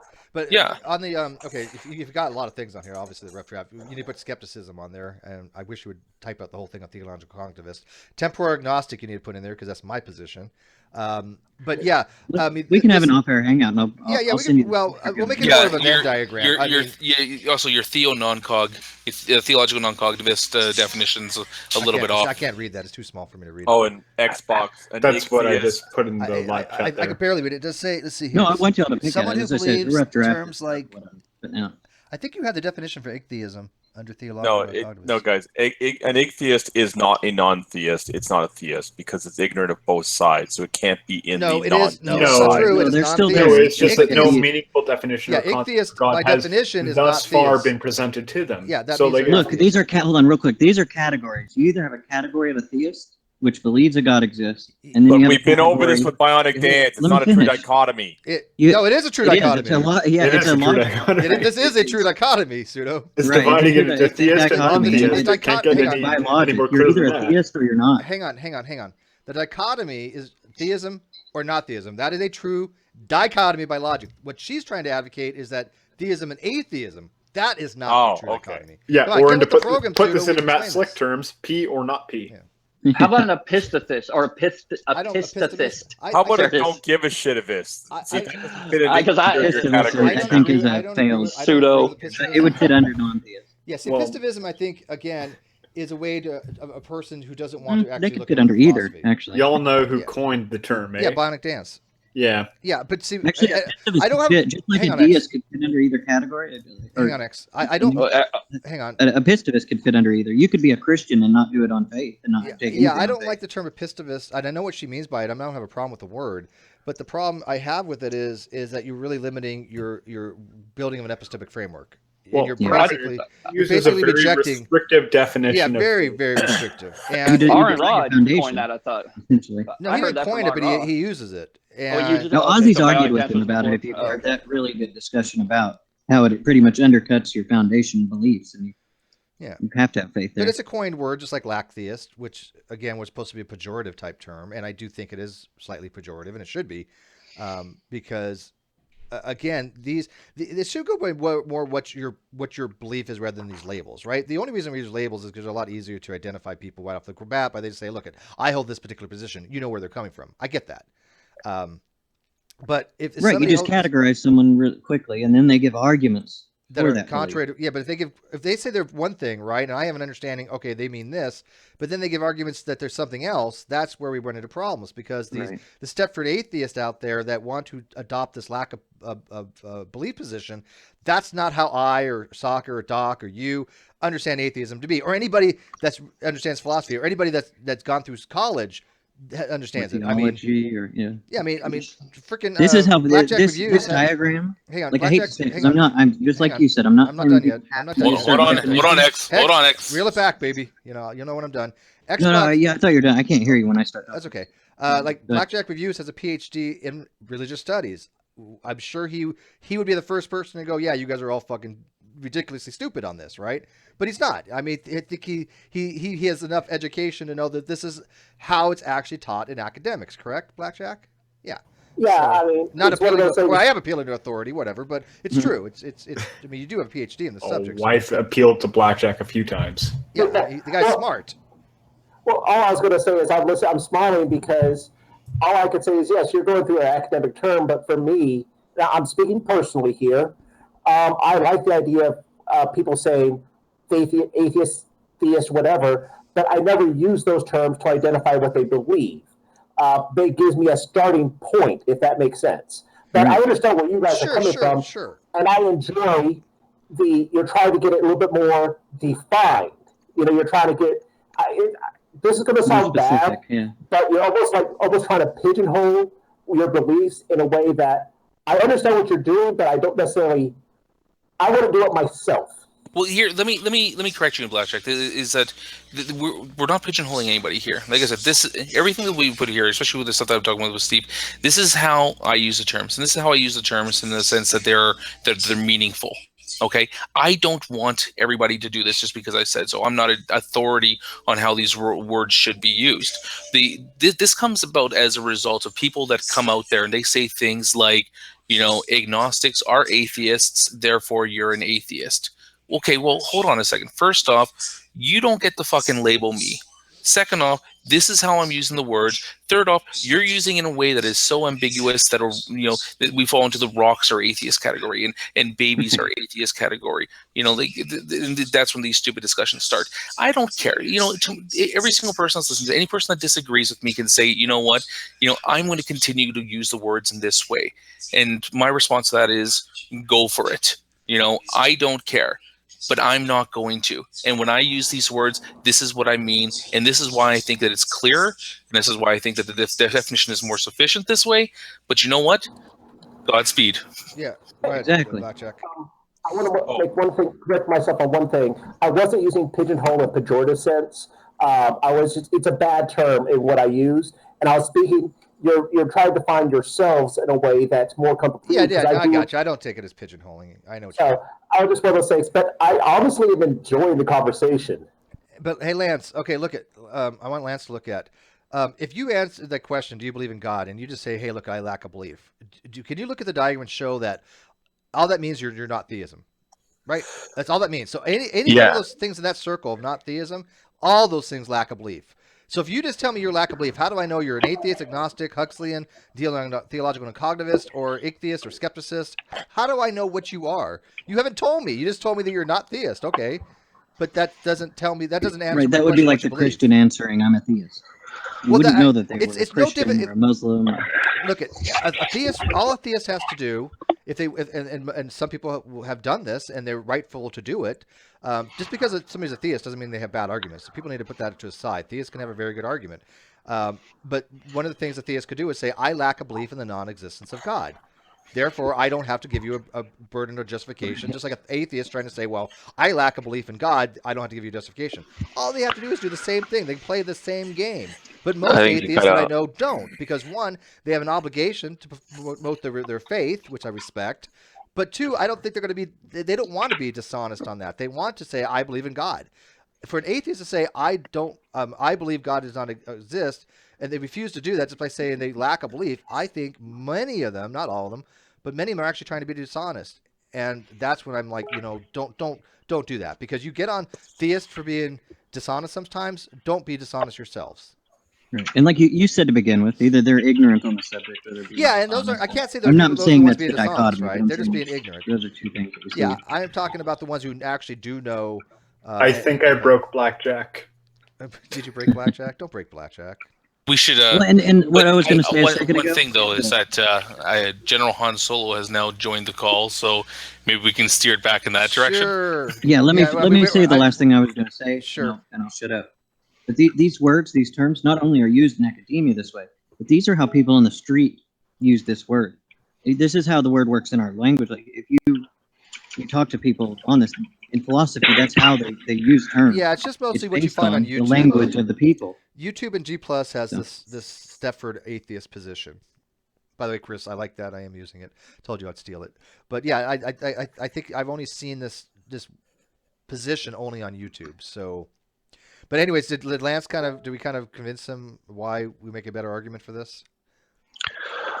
Just say yes. Well, I would say I don't believe in God, but Well, it makes sense. I haven't really taken enough time to really think. He's processing. To think through the point that you're making, but I like the new viewpoint, and I'm open to it. Well, this isn't the new. This has actually been the standard for quite some time. This is actually how it is. But the new viewpoint is that we're just going to define anybody who has lack of beliefs as an atheist. That's the newer thing, and that's the militant Stepford atheists that are trying to promote that. And if you get in conversations with them, they are just so dishonest. They're as bad as any creationist. There are some religious people that say, if it's not God, it's the devil. So if you don't believe in God, you're working for Satan, kind of thing. Yeah, right. and if I don't happen to agree with specific atheists, I'm all of a sudden like a fundy. That has a lot of entertainment value, though. And I've had to block more atheists than I ever have Christians. By far. Yeah, me too. Because this diagram is on militant atheists are some of the most dishonest people I've ever ran across. And it's not because they don't believe in God. It's because their argumentation is shit. Right. And they get very, this very diagram angry. is on my profile, Steve. If anybody wants to grab it and add to it or something, send it back to me. I'll for sure. Xbox, can I ask you a question? Where on your chart here would you put Christian atheist? Non-theist. Yeah, non-theist. Just like a Jewish atheist. Yeah, they're called. I'd be like they're a cultural Christian, or cultural Christian. Yeah, that's the term I use. But anyways, General Han Solo, since this is kind of about your path, right-hand path that I'm calling it, what do you have to add on it? Because I respect your position and I respect things you have to say, and I want to take a kinder, gentler approach to other communities, with at the same time not be obviously stepped on, and I'm not going to take shit because that's just not who I am, right? Yeah, no, who asked your opinion, General? No, I'm just kidding. No, I really appreciate you taking on stock my method, and it. Not that I'm, forcing any of this onto any of you guys, but that at the end of the day, outside religion, as human beings, we can share and grow off each other's, perspectives, as long as it's in a good direction. So, yeah, well, we all have. I mean, in the Great Debate community, we have theists, we have non-theists, we have atheists, we have all different types of belief systems. The vast majority, I would say, well over 95%. I mean, I'm going to go so high if I say 98%. Can communicate very effectively with each other, and there's no problems, right? Just because we have a difference in positions. If I'm a temporal agnostic and Xbox is a Huxley agnostic, I'm not going to go after him, and pound him, and we're not going to sit there for 5-6 hours, yelling and screaming at each other. That's not how it works. But we do have different positions. But what I've noticed with some people in other groups, if you disagree with them, you're automatically just not worth having a discussion with, or they try to censor you. And again, anybody can censor anybody they want in their own group. That's just the way it is, right? I accept that. But you cannot then turn around and say that you're open for dialogue. You cannot turn around and say, look, we want people to join us to talk about these things, and then shut down any people that dissent from you. That's what I'm like. That's hypocritical. Well, here's one of the problems is it's how we approach these conversations sometimes. And It happens on the atheist side. It happens on the Christian side. It happens all the time. If you're ever talking with like a reformed people with the reformed camp that practice presuppositional apologetics. But what it is when they approach these conversations, they have already decided what their opponent's views are, their motivations, and pretty much attributed very negative characteristics to them. So, for example, with you go up against somebody who, like a presuppositionalist, the fact that you're arguing against this means that you're rejecting God. You are calling God a liar. You are suppressing the truth in your unrighteousness because you already know this. And before you walk into the conversation, in order for you to have, according to their view, your view, one of just intellectual dishonesty, and that this suppression of of what the truth of reality is, and you're not headway in a conversation when you're starting off with somebody like this. But atheists do it in the same way, where they'll approach some conversations like with the whole anybody who's religious has a mental illness. You have to be so fucking delusional. stupid, though. Yeah, I hate that, and I've how many times have I argued against that too? We wanted to have a hangout one day on bad atheist arguments. I don't think it's really necessary at this point, but that's one of the bad arguments. Saying atheism is mental disease, I find to be a very, very conversations idiotic then thing. Then don't approach these conversations. Yeah, but I mean exactly. I mean, you guys would remember the whole fiasco when that first started coming around with forbidden fruit, right? But it's still people bring it up every so often, and I don't think it's a worthy argument to even discuss anymore. Do you? I lagged out there, didn't I? You what? Did I lag out there? I think I lagged out. Yeah, you lagged out a little bit. Fine. Yeah, you did. But I mean, we got the gist of it. Yeah, if you have to approach these conversations with a negative attitude like that, or supposing what your opponent's viewpoints and motivations are, then just don't have those conversations. You're not going to do anyone any good. It's not like, for example, people every so often, again, bad arguments. Atheists will say, "Oh, look at Horus," it relates to Jesus or the Zeitgeist. Those are just stupid. Those are just absolutely retarded. Any atheist who uses that argument, you don't need to be involved in a conversation because you obviously have not done your due diligence. So yeah, there are a lot of shitty atheistic arguments out there, and that's what theists actually talk about a lot. When theists say atheists have bad arguments, they're right.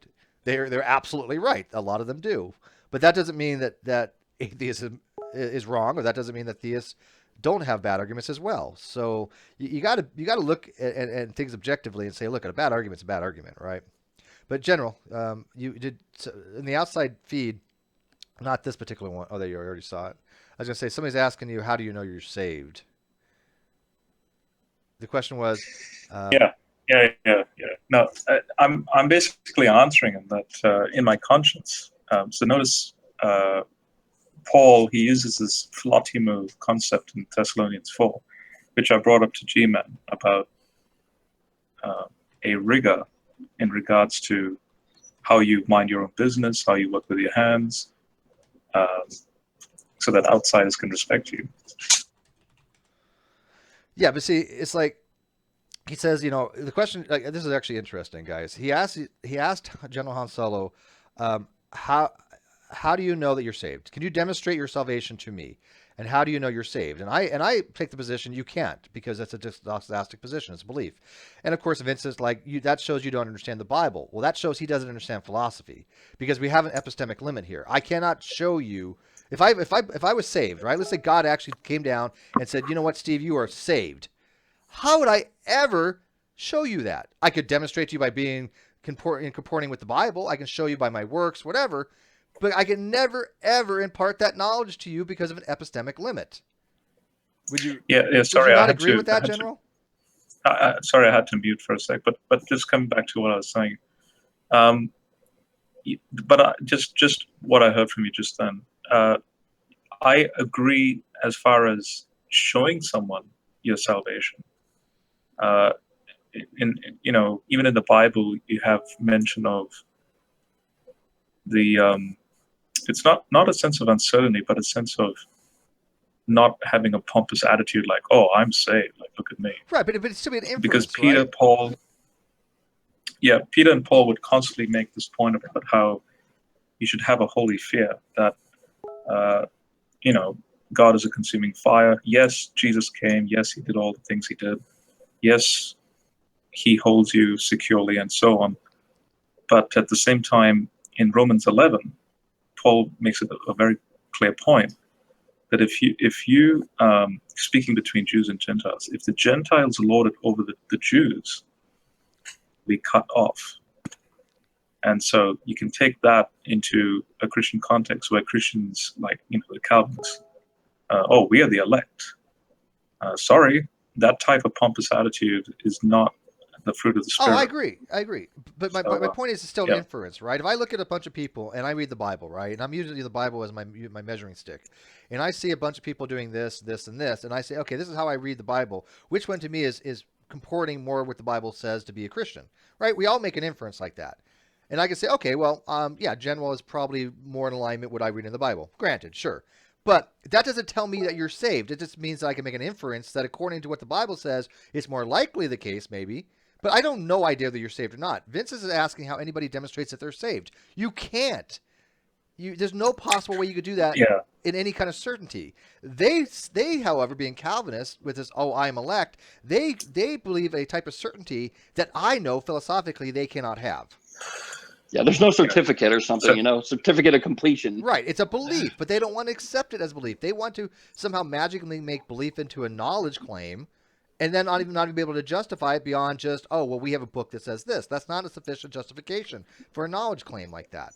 Because that book says one thing to them, but it says something completely different to a huge group of other people. Right. I mean, if you want to use a scientific textbook as a justification for knowledge for something, I'm okay with that. That meets my credential, you know, my personal credentials of what justification would be. If you say I know, you know, climate warming exists, okay, great. You can show me studies saying that climate change exists. I agree with that, right?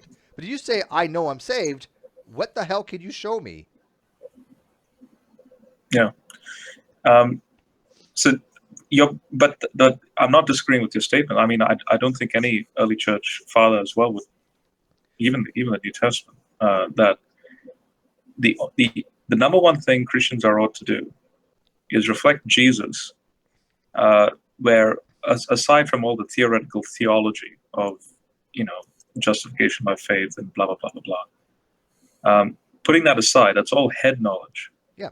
As James says in James chapter 2, if there's no works, your faith is dead. It's useless. So the works, and you demonstrate Christ in your life. And I got no problem with that. I think that's how I read it too. But let me ask you, that that's not to say 100%. Oh, that person is saved. Right. You're striving to show, look, here's the work of God in my life, and use that as a piece of evidence rather than factual proof. But correct me if I'm wrong, but it didn't. And I kind of read this in the Bible. But the early church leaders kind of taught that all Christians should worry about their salvation continually. It's always an ongoing thing. It was never. I'm elect, therefore I don't have to ever worry about it. I can do whatever I want. I mean, am I wrong on that? I mean, no. In fact, he's Steve McRae. Blackjack's got his hand up. Oh no, he's thumbs up. All right, so I got a thumbs up from right religious studies. So I'm not incompetent when I read the Bible, I guess. So because Vincent said I don't understand the Bible. Well, clearly maybe I do. I don't know the nuances, but I get the concepts.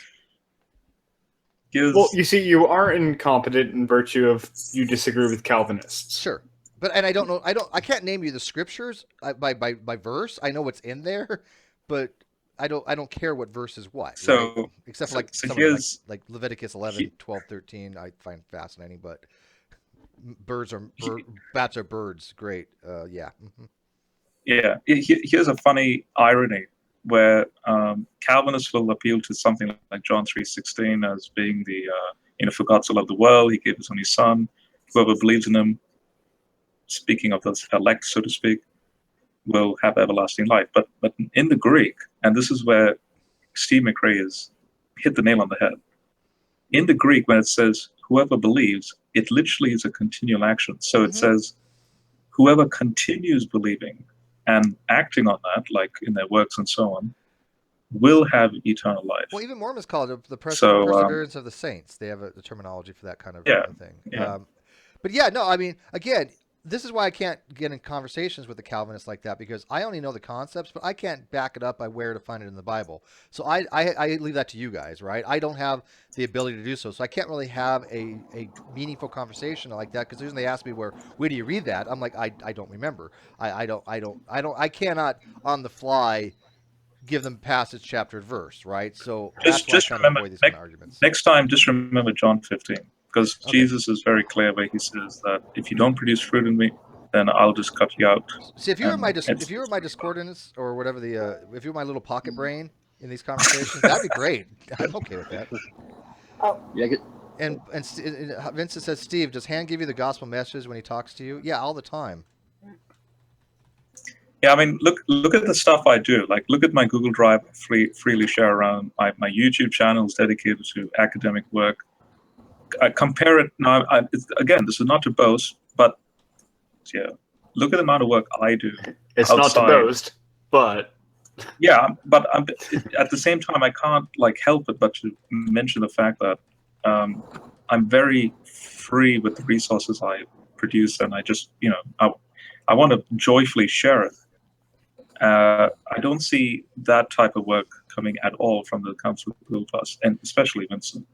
He's like, what? Okay, what is the gospel message? Well, narrow it down, Vincent. I mean, love your brother with all your heart. Trust in Jesus. Jesus died for your sins. What does he want? What does he consider to be the preeminent gospel message?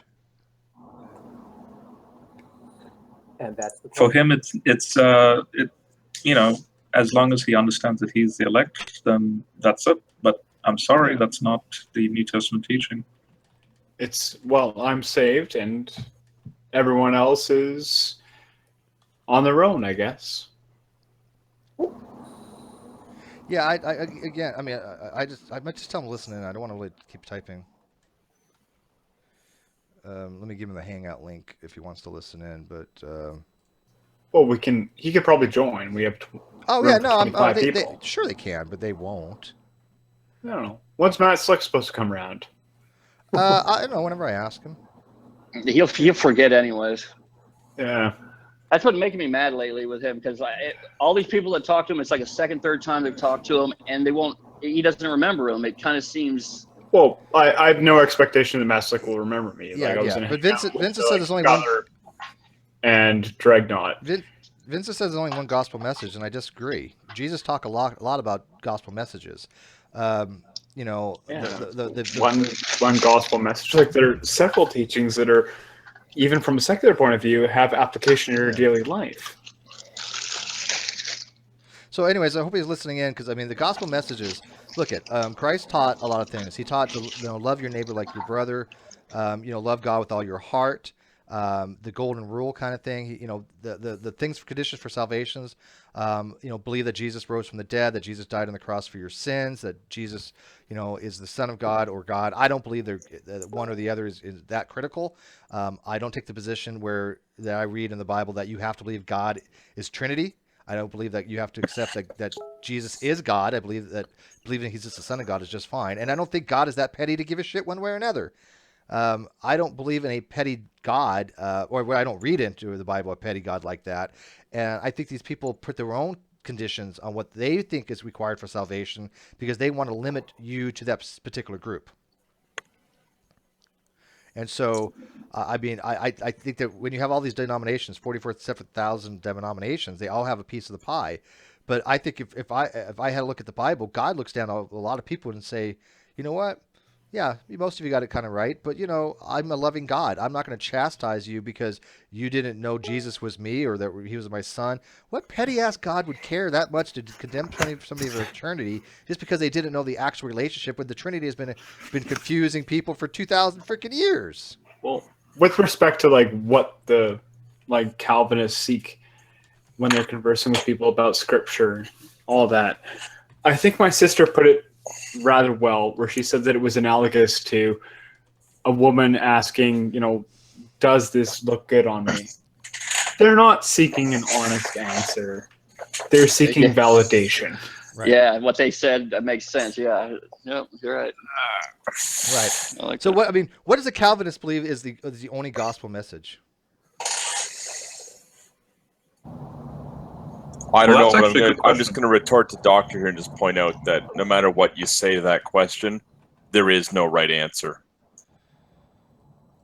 And I will respond to that by saying I don't have to deal with that shit. Yeah. Yeah. As far as Calvinists, they basically, since they believe you're predetermined, I don't, to be honest, and I'll say this, does it matter what you think the ultimate message is, since nothing you believe or say is in your own control? Yeah, I mean, here's the other thing, Jen. Let me ask you, and I'll ask Blackjack too. If the Calvinist position is right, why would it matter what I believe? Because I'm screwed or saved either way, right? I mean, if I'm predetermined to be elect or not, then what I believe really makes no difference, right? And there's no free will too. But the fact that you're even saying this is tantamount to the fact that it's wrong. Oh, Do you find yeah, no, many? I'm not. Yeah, of Unless course, it's all Calvinism according makes to no God's sense to me. will. Do you find many Calvinists that don't think that they're elect? I found one or two, but I mean, do you ever find many that actually are a Calvinist but don't think they're one of the elect? No, they're some of the cockiest people that you'll ever meet. Right. You see. I'll just give you guys a brief synopsis. Calvin actually is not to blame. There's a guy named Beza, Beza. He's to blame for this. So Beza was the guy who was like a Calvin fanboy immediately after Calvin's death, and he took the areas of predestination that Calvin would bring up in his commentaries, make it into black and white. And don't forget, here's a guy living in a century that didn't have advanced forms of science. So, like Christianity today, especially physicists today, who argue about God's proximity with the universe and the dimensions and so on, they have a more complete model than Beza did. You have this black and white destination, which then leads into, unfortunately, a quote-unquote Calvinism today. But actually, it's after a guy named Beza. Calvin was more Arminian in his thinking, believe it or not. So basically, by analogy, you could say that Bezer is to Calvin what Cy ten Bruggencate is to Van Til. So whatever happened to John 3:16 being like the preeminent thing to be a Christian? I mean, whatever happened to that? Believe in Jesus kind of thing. How did that somehow over a period of time just kind of like go away?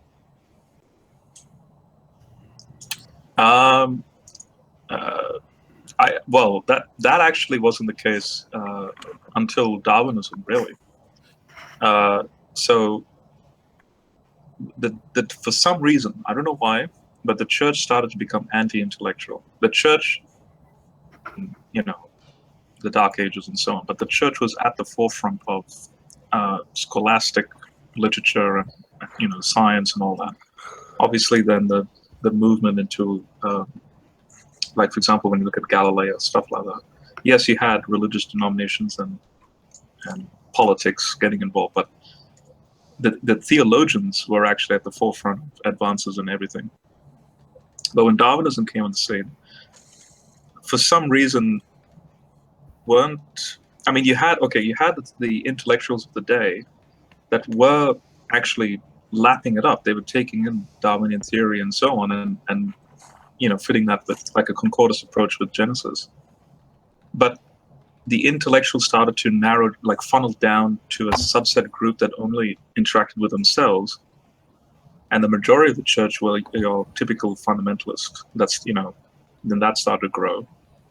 And action against anything progressive resulted in anti-intellectualism and the things you see today, like young creationism and so on. So I think even the Calvinism in Beza's day would actually be more like I guess someone like me, but because of the rise of anti-intellectualism, you now have these Christians that anything else is quote unquote satanic. Would modern Calvinists recognize earlier Calvinists and vice versa? Only the sophisticated ones. So, for example, James White, he's my favorite Calvinist because Yeah, no, he's a very articulate, smart dude. I'm not gonna lie. yeah, I he listen would to be the him, type and to he doesn't strike what I'm me as a talking. typical Calvinist. Yeah, but you see, it's because he's educated. That's the point. Yeah, highly educated. An educated Christian behaves maturely versus an uneducated Christian that just causes all these strifes. Yeah, I would take 10,000 James Whites over one like Vincent. I mean, he's just these some of these people just seems very argumentative. They're not listening to the argument. They're not listening to the discussions. For example, excuse me, like Vincent's like, hey, well, tell me what you believe is the greatest message, and I'm like, well, I don't think I really condense it, but let's start with John 3:16 kind of thing. Now he wants me to continue dialogue. I'm like, look it. I'm hosting a hangout right now. I got 50 people watching. I don't want to miss out what General's saying. I'm not paying attention. I don't want to pay attention to two different things. I don't want to split my focus right now. And, so I really don't care to explain to one person when I explain to 50 my position, and all he has to do is listen, right? Because I don't think he doesn't give a damn what you and I think, General. And that's. I'm not. That's the thing. I'm not even in that chat, so I don't know what he's saying. I can't be. The thing is, I can't be bothered because, just that burning bridges comment he made. Just tell him to get his ass in here. No, he's in another hangout. It's just amazing. He won't anyways. But yeah, it's so funny because I want to build bridges and other people want to burn them. And I know a lot of people from the council. I don't think that's the direction they want to go. I find great conversation with a lot of them. I had a good conversation with Chris the other day. I had a good conversation with Joshua, with John. I think these people are legit, that they actually do want to have conversations. I don't have to agree with them. I don't think a lot of us do. But you can't sit there and say you want to have conversations and then shut it down like people like Vincent and a few other ones do. Jack had a hangout with them some time ago, and it was abysmal the way he was treated. They kept doing sound effects like people clapping.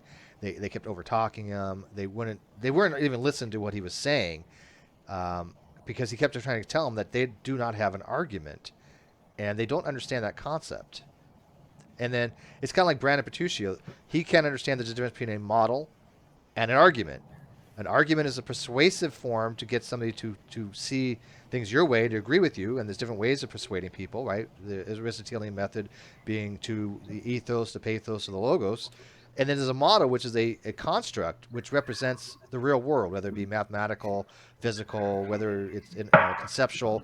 A model is a way to explain to people visually how it relates to the real world.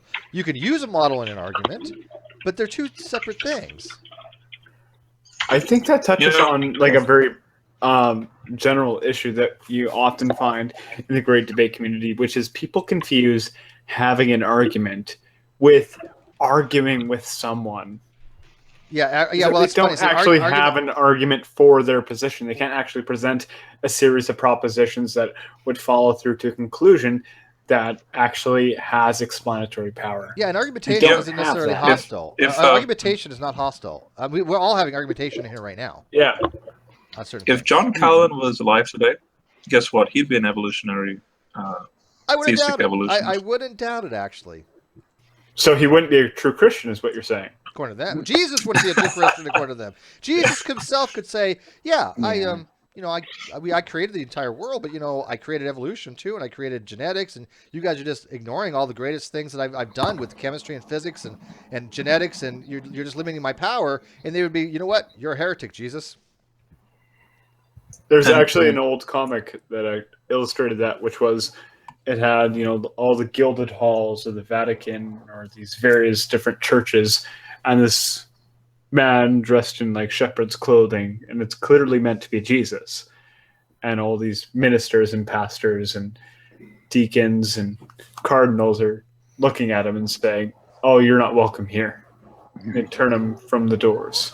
Did you guys remember this story? I don't know if you guys have heard this story before. I'm probably Blackjack has, of the and I don't know if this is a true story or not. Let's just take it as a story. But there was a philosophy ethics professor, and that was really known for having really hard finals. And one year he is also known for being on time. You had to be on time. And once that door shut, you couldn't start the final, which is how a lot of people actually do it.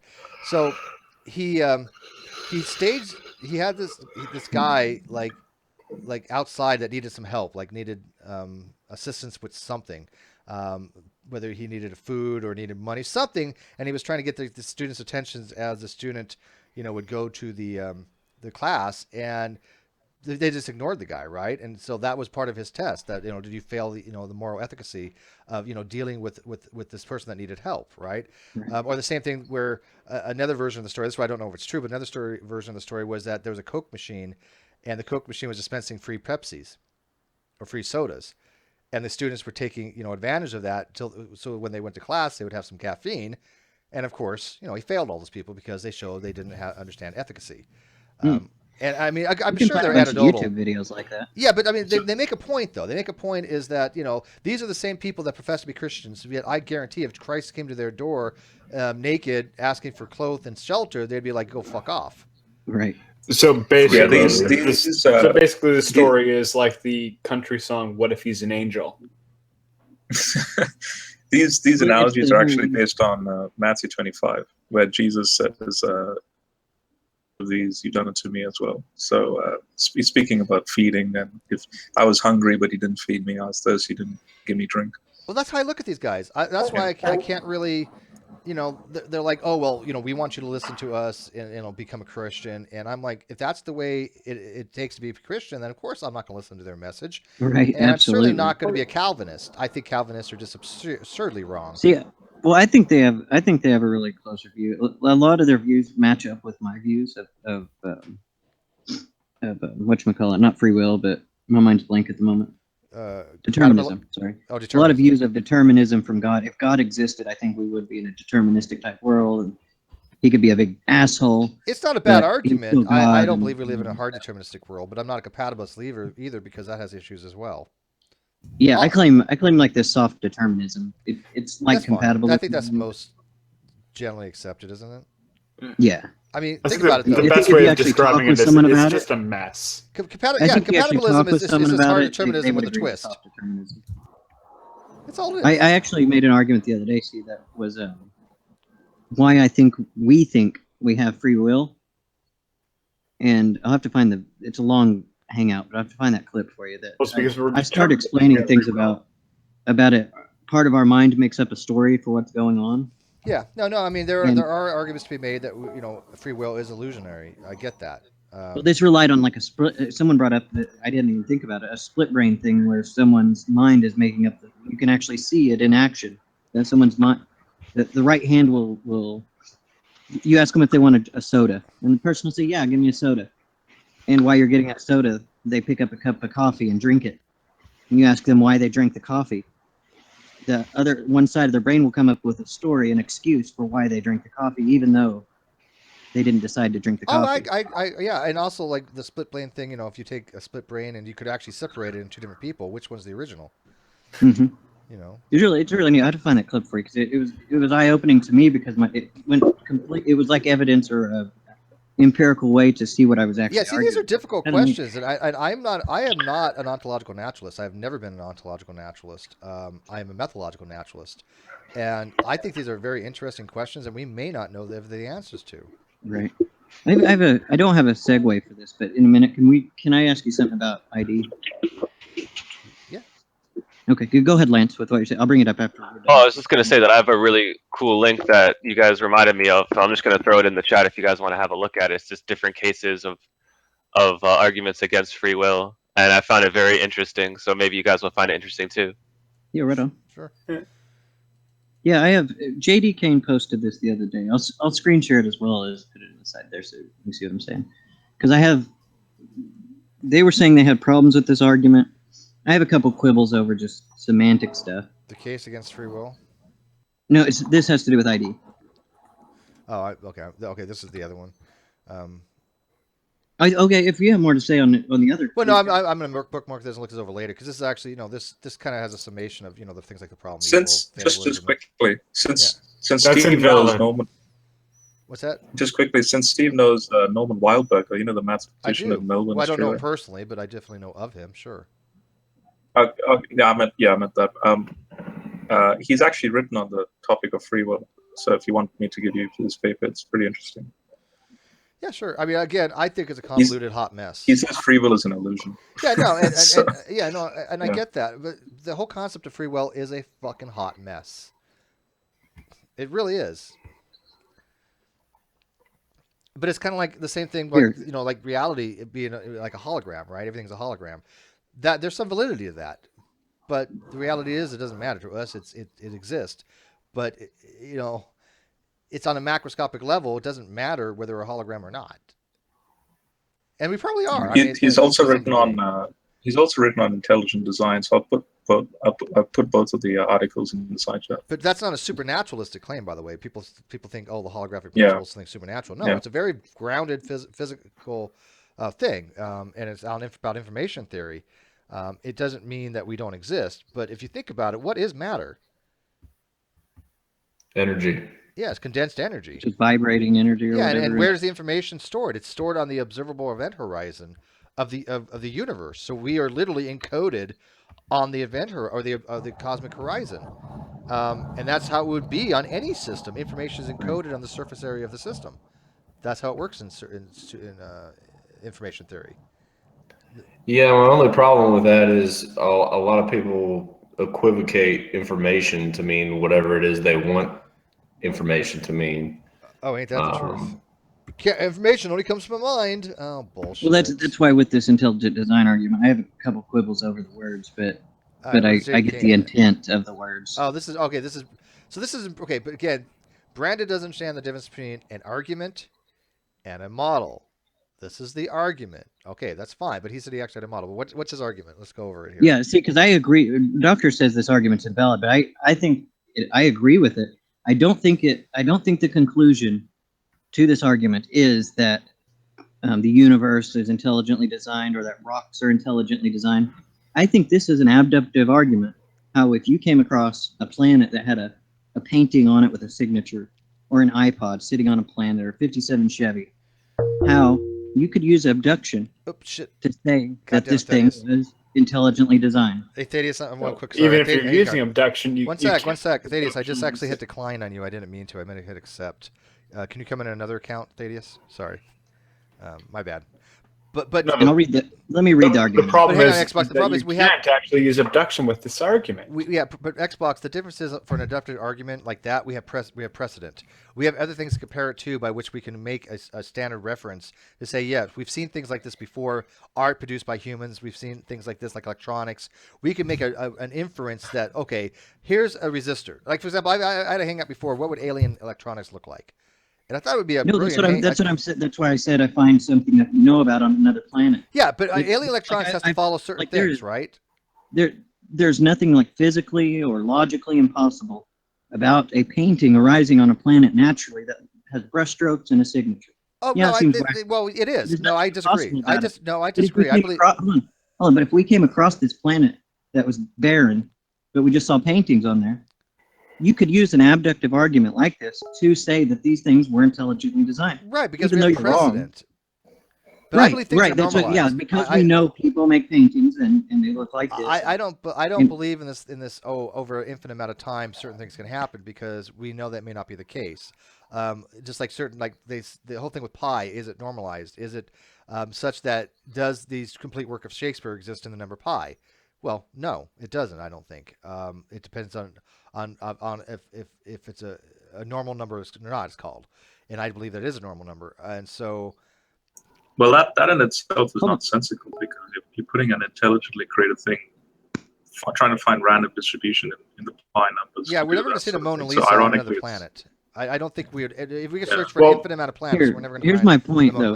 My point is this argument does not actually get you to that even if code in people or in biological life it resembles a computer code, we still have no reference of a biological code being made by intelligence. Right, this type of code we do not see arise by intelligence. We don't see, so you can't make this inference you can't make an abductive argument for those things. Lamed, this is boring. How is this boring? This is interesting. What does Lamed want? I think this argument, besides the quibbles with it, it's trivially true. I don't think there's this big contrast because I don't think this actually gets you to. So premise one. Do what? Well, the Maid finds it boring because he's French and there's not enough sex involved. Oh, so well, we can talk about boobs. Remove premise 2 out of this argument as well. Well, no, because I don't think chance produces anything. All right, so hang on. Premise 1: No. Intelligent cause produces X. Okay, that's okay. There's a premise that intelligent Premise causes 3. X. Go to premise 3. Okay. We have not observed chance producing X. Well, first of all, if an intelligence produces X, does that eliminate the fact that chance can produce it as well? Yeah, what are the chances? No, this argument, that these premises, intelligence these premises are giving you, like if you find, like I said, you find an iPod on a barren planet, looks like an iPod. These are giving you what could you say this came about by? Right, but are we It's saying it could have come by but we accepting intelligence. the premises as It is? could have come by chance. Are we accepting it's valid and sound or just valid? What do you want us to do? I mean, do you want us to analyze the argument, or are we accepting that it's a valid argument but not sound? Because I don't accept the second premise. No, this is invalid. No, that's what I said. Eliminate premise 2. Okay. And don't. And there's another word in there somewhere that I quibbled with, but I get the intent. We have not observed natural law producing X. We have not observed natural law working in tandem with chance producing X. You can get rid of 2, 3, and 4. They're all saying about the same thing. No. What it's saying is it's saying, okay, I found this iPod. Okay, an intelligence could have made it. It could have naturally arose, or an intelligence and nature could have brought this about. But Xbox, the whole argument is this. We know people make iPods. Yeah. So we know this. So we know P1 is true. That's the only one left. Yeah, as I said, you can eliminate any 2, 3, and 4. That's saying that's the more probable answer. Well, So Steve is actually hold on. Well, hang on. Hold on, Jesus. It's saying that an intelligence would be the best explanation. No. Hey, Xbox, this is bullshit. 2, 3, and 4, you can eliminate. They're saying the same thing. All this is saying is that intelligence produces iPads. Ergo, intelligence is the only cause to produce iPads. That's true. That's not what it's saying. That is what it's saying. No. It's not. The first segment of it, like P1 Calm down. to C1, if you let me explain it, is just maybe you're just not used to abductive arguments. Well, let us read.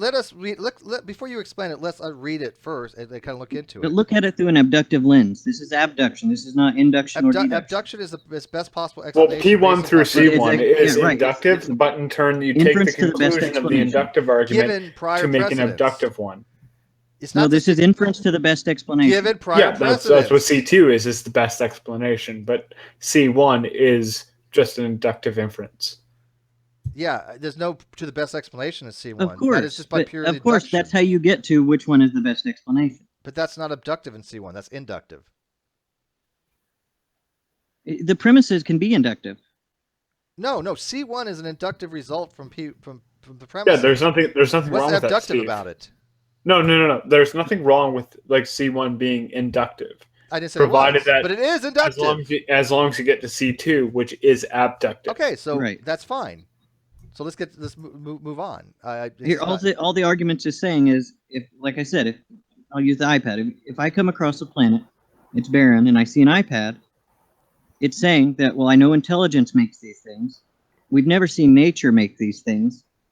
That's not abductive. That's inductive.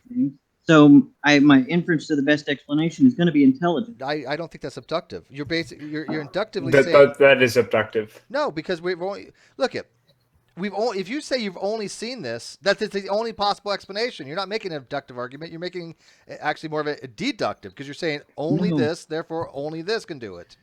Well, no. If I come across something like an iPod on Mars, of course I'm going to come to the conclusion that like an astronaut must have left that there or something. Right. Why? Because that's the best explanation given all the background information that I have regarding iPhones. Right. And the environment. Okay, sure, yeah, that particular case, yeah, because I'm talking about the only. That's all this argument's saying. But Brandon tries to apply that to biological life.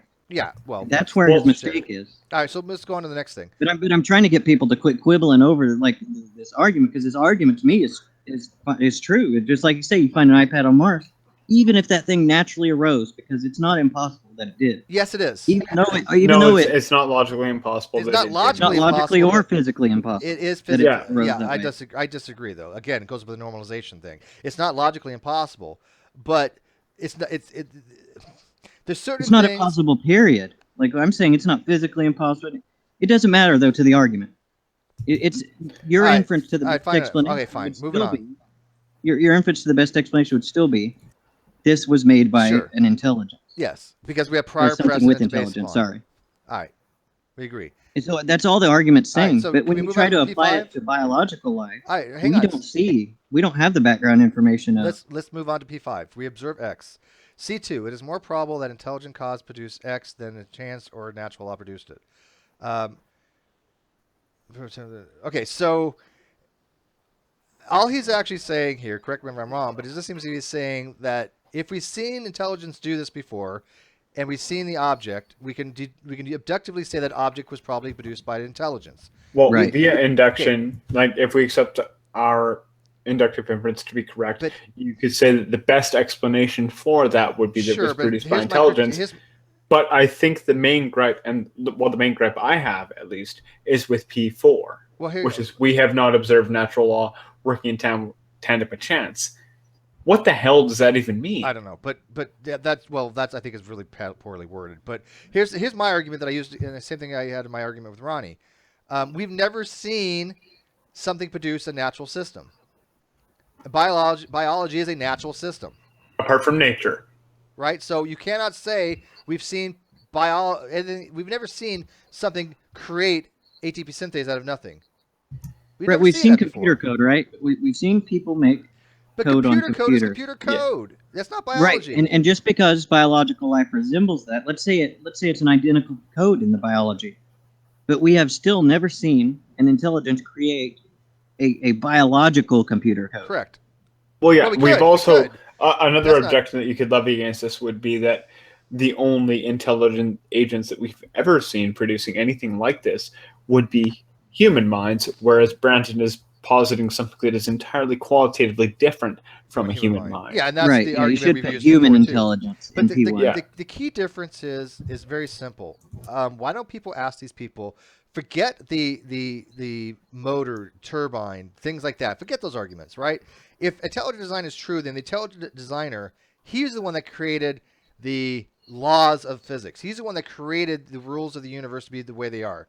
That's what we need to talk about, because that we've never observed. We've never seen a human ever make a prescriptive rule on the laws of physics. It's always been descriptive. We've just described how we observe things and formalized it in a mathematical formula, but there's never been a human on the planet that has ever made a law the way it has to be. That's what we need to talk about. Well, that's what the parity argument is, which is we've never seen an intelligent agent actually create physical laws, and from that you could conclude that no intelligent agent has ever can created create a physical laws. There you go. That's the same argument. That is exactly what I've used. It's qualitatively identical to this line of reasoning. And that's why I used that same argument in my debate with Ronnie, and I thought it was a very, very good argument. I didn't really get that from anybody. But I mean, Brandon that's my thing. Is this argument that here I get? That's why I was saying I get the intent of what he's saying, and I think it's a trivial, true kind of thing. We just automatically. Yeah, we've already granted this to Brandon. It's trivial. I've already said to him the same thing, and I said the same thing to Ronnie when he tried to use the same kind of argument. Look, if we see something complicated that is electronics based or art or whatever, we have something to compare it to because we've seen humans do it, right? Right. But I mean, to a caveman, if he looked at an iPod, he would think it's be no different than a rock. Right.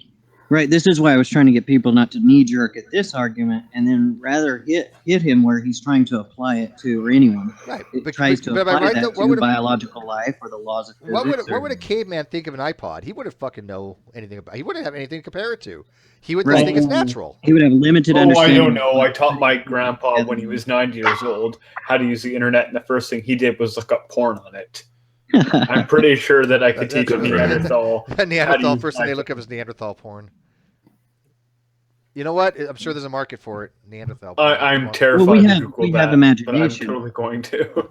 If you could, Caveman Mike could do something with it because he can make tools, and he has an imagination. Well, they were incredibly innovative. Two things putting together. But even if he saw like the graphics, even if he saw like a video, he wouldn't know what to make of it. Right. Well, he wouldn't be able to distinguish it's something so far beyond law. his experience that initially he might not be able to comprehend it. He might freak out and smash your phone, and that's the end of that. Or maybe you could like show him that this isn't something to fear, and he would very quickly learn how to use it. Yeah, but it just depends on how limited the reasoning. But he would have nothing to compare it to, so he wouldn't automatically have an abductive argument that it was an intelligence that created this. It wouldn't be necessarily Xbox a limitation of the reason. It would be a limitation of what they're familiar with. Yeah, I just don't know how their brains work is what it means. Like, I don't know if they're childlike brain reasoning wise. Well, apparently, all the evidence shows that their brains basically worked very similar to ours as it is now. Yeah, that's what I've always thought, that even all through history, people's brains are essentially, they work the same. It's just, were they aware of certain reasoning, and bad reasoning, and good reasoning? And none of that was really established until rather recently. Yeah. Relatively recently, I should say. Well, 5 years. So, yeah, really recently. And that's why my whole problem was that in that post, a ton of people were quibbling over this argument. And it's like, this argument, you can get the intent and you might tweak it a little bit or something, but the intent's there and you get it. I get the intent, but the problem is that I don't see how exactly he gets to C1 because premise 4 is bordering upon incoherency. Yeah, you might have to ask him exactly what premise 4 means. Good luck with that. Brandon isn't exactly one who's known to be forthcoming with explanations. Yeah, I've talked to them 10 times. There's a really good conversation with him and Ozzy, and I think Helena is in there. And I've had some good chats with him as well, but he can be rather defensive and deliberately vague at times. Yeah, there's a lot of vagueness that I've heard. I like to get him in hangout, just shoot the shit with him just casually, and that kind of disarms him, and he's fun to talk to. Like Steve and I, back in the early days, used to talk with him rather frequently before MK started peeing in bottles. Yeah, right. And, it was a good chat. We had chats not just related to intelligent design, but on various topics, and we disagreed on a whole lot of things, but they were productive and fun. So it is kind of depressing to see that, like he's gone this kind of drunk the Kool-Aid. Yeah, I just wanted to bring it up because a lot of people are knee jerks to that. And if you can get past that and actually see where he tries to apply it to things that it shouldn't be applied to, that's where you should point out. I'll message Brandon about premise 4 and see if maybe I can get him to rephrase it or reword it or something. Right, yeah. But even, let's grant the argument is true. Like, how do you then apply it to laws of physics or natural life or anything biological? Like, that's kind of a superficial issue. Because in its present form, the argument is invalid. And if he does actually clarify like premise 4 or premise 5, then I'm saying granted the substance of it, which would address its soundness. Here, Doctor, grant its intent that yes, if we come across like the iPad thing, we can use abduction to say this was probably created. Best explanation is that it wasn't created. It was created by someone with intelligence. That's essentially all he's trying to say. Essentially, yes. But if we found a plant growing on that planet, we can't. Well, it's not just that we can't.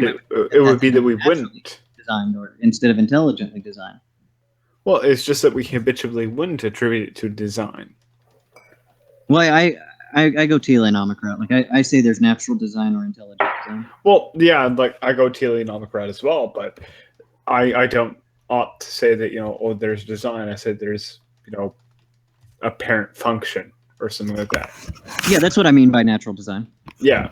I know that's what you mean by it, but I just it clears up any confusion that you would have. But I don't think that's exactly what he's expressing. Like if you were to say, there is telenomic design, he would object to that. Yeah, I'm sure. But I don't know if that's from a lack of understanding what that is. So it probably no, it isn't. He entirely knows what it is. I spent 3 hours talking with him about what it was. Right on. Yeah. I know a lot. He does catch on pretty quick. It's like you say, it's just the vagueness. A lot of people don't know what the telenomic design. It's just means. With Brandon, he's rather defensive, I think. And so he's passive aggressive too a lot. Well, yeah, I'm used to that because where I live. Right. Yeah. Yeah, I don't mind passive aggressive. I don't mind insults or anything like that. You want to see the master of passive aggressive? watch Hogtie and Arcane talk together. Right. I used to be really passive aggressive on here. If I get to a discussion with someone that just ends up, I recognize as being a troll, I get really passive aggressive with them if they're nice. I've seen you. They're trolling, but they're Hey, nice. to give you an idea, this is how limited these guys' knowledge are. Vincent doesn't understand that general relativity is a theory of gravity. Oh fuck, Steve! Yeah. Do I have a fun video to show you of me and Stizor going at it? Oh, real quick before we do it, these were the examples I gave in the comments.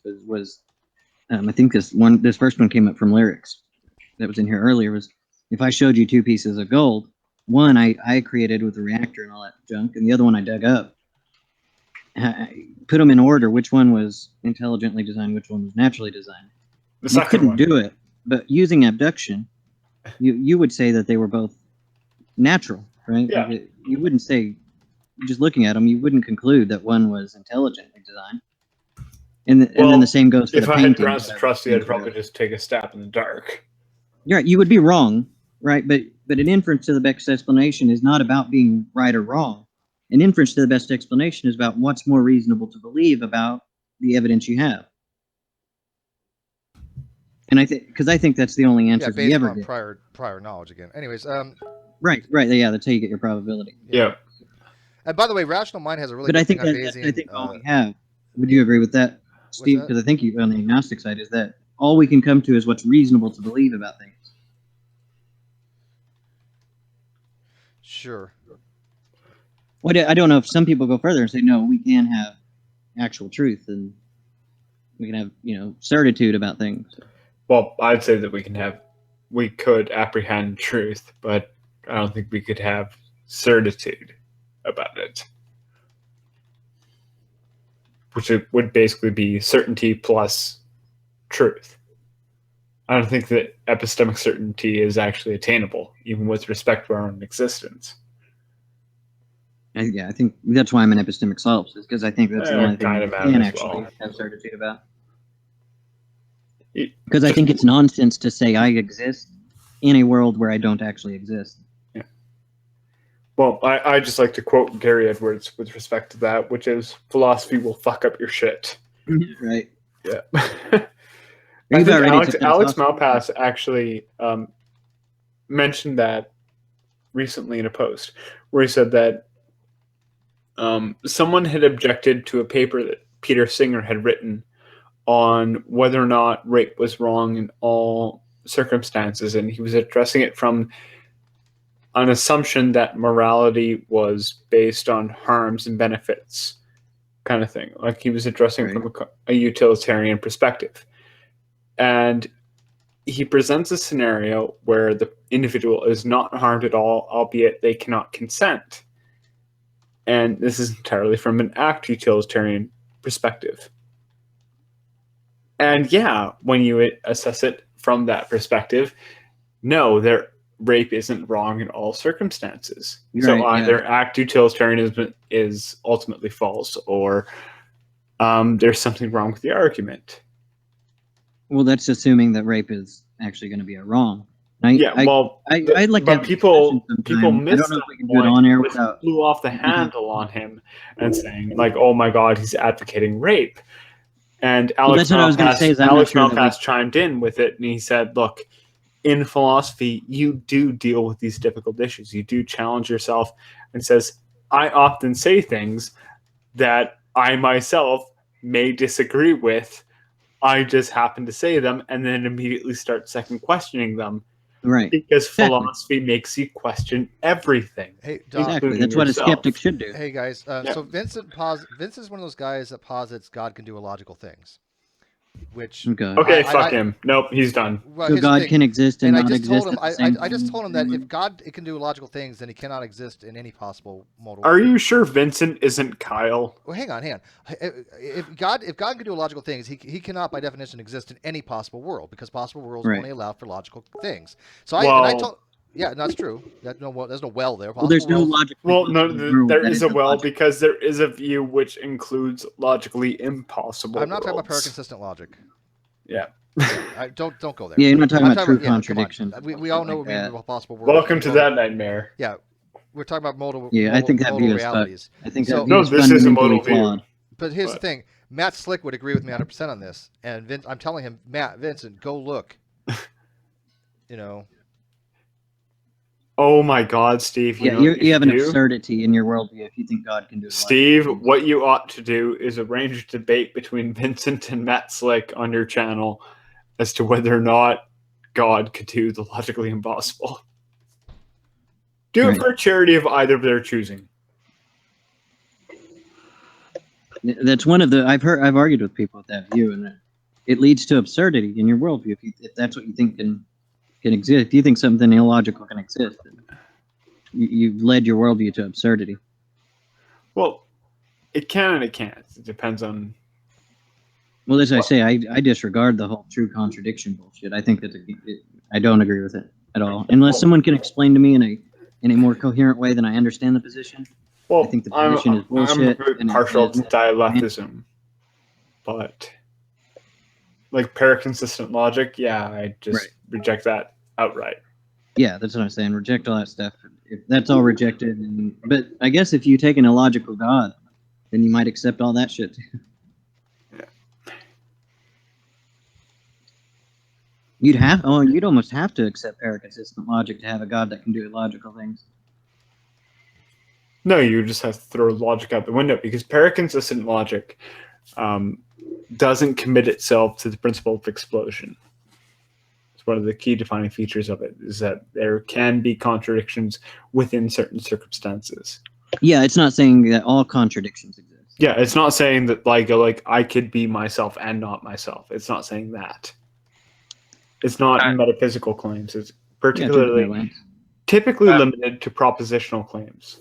I just wanted to mention something because you guys were talking about rape, and I have a libertarian friend, and you know when you define rape, it's sex against someone's consent, and so basically I had a chat with him where I was just saying what do they call it? What did libertarians call it? Well, they say taxation is theft, but it's fuck. I'll have to go find it. Hang on one quick. Thaddeus, you may have not heard me, but Thaddeus, I actually hit declined accidentally. I meant to hit accept when you joined. So can you come in on another account? My bad. Sorry. Or if you can send him a direct invite. You didn't accept because you hate God. No, he has to come in. If you can send him a direct invite, he might come. Oh yeah. Well, I could, I guess, sure. If you can get him in there, like some of mine never show. Okay, yeah, I see him. Yeah, let me send him a direct invite. That should override that. So 1 sec. Hopefully. I want to bring up two things too. Click that Doctor, link. That should work. Say that again, Steve. Oh, he should be able to click that link. I was talking. I just wanted to make sure he heard you. Doctor, I don't think we can probably do this on air without getting a bunch of shit, but there's a view where that does allow for rape, another view besides utilitarianism. I don't think the view is ridiculous. I think you and I would incur a bunch of shit if we discuss that. Right.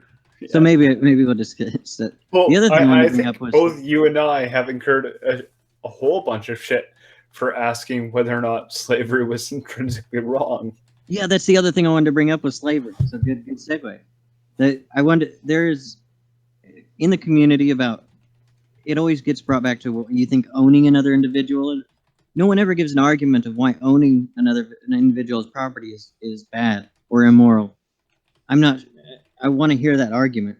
I mean, yes, if you steal someone and you box them up in a room and right, like this doesn't seem to be slavery to me. But if you just own someone, if you violate the autonomy of the individual, it's wrong. I think slavery is more forcing you to work under like threat of death or something, or not paying you. There might be slave wages. Basically, not realistically offering that individual a choice. Right. However, I think it's taking away their choice. Part of it is forcing them to work. Yeah. I think that's more of what slavery is. It's not just owning someone. I could imagine this. I own an island and a bunch of indigenous people onto it that never leave the island, right? But I own the island and I own all the people on the island. But I never visit the island. Those people never leave the island. They have kids that die and never leave the island. I pass on this island with the people as property to my kids. My kids never go to the island. No one ever fucks with the island. there's nothing wrong at that point with me owning those people. I wouldn't call that slavery. No, that still would technically be slavery, because slavery is just owning another human being as property. Whether or not that person voluntarily bonded themselves to you, or whether or not it was against their will, it's still slavery. Because there were slaves who did it voluntarily. No, I think just owning another individual's property is an oversimplification of what's going on. Well, then you'd probably opt for the what I think is kind of a too restrictive definition of it, where people say that it's owning another human person in violation of their free will. Right. In which case, I don't agree with that. I don't think that necessarily encompasses all of slavery. No, I think you can find this in every instance of what you would call slavery, would be forcing someone to work under a threat. I don't know. I'm into violence or death or.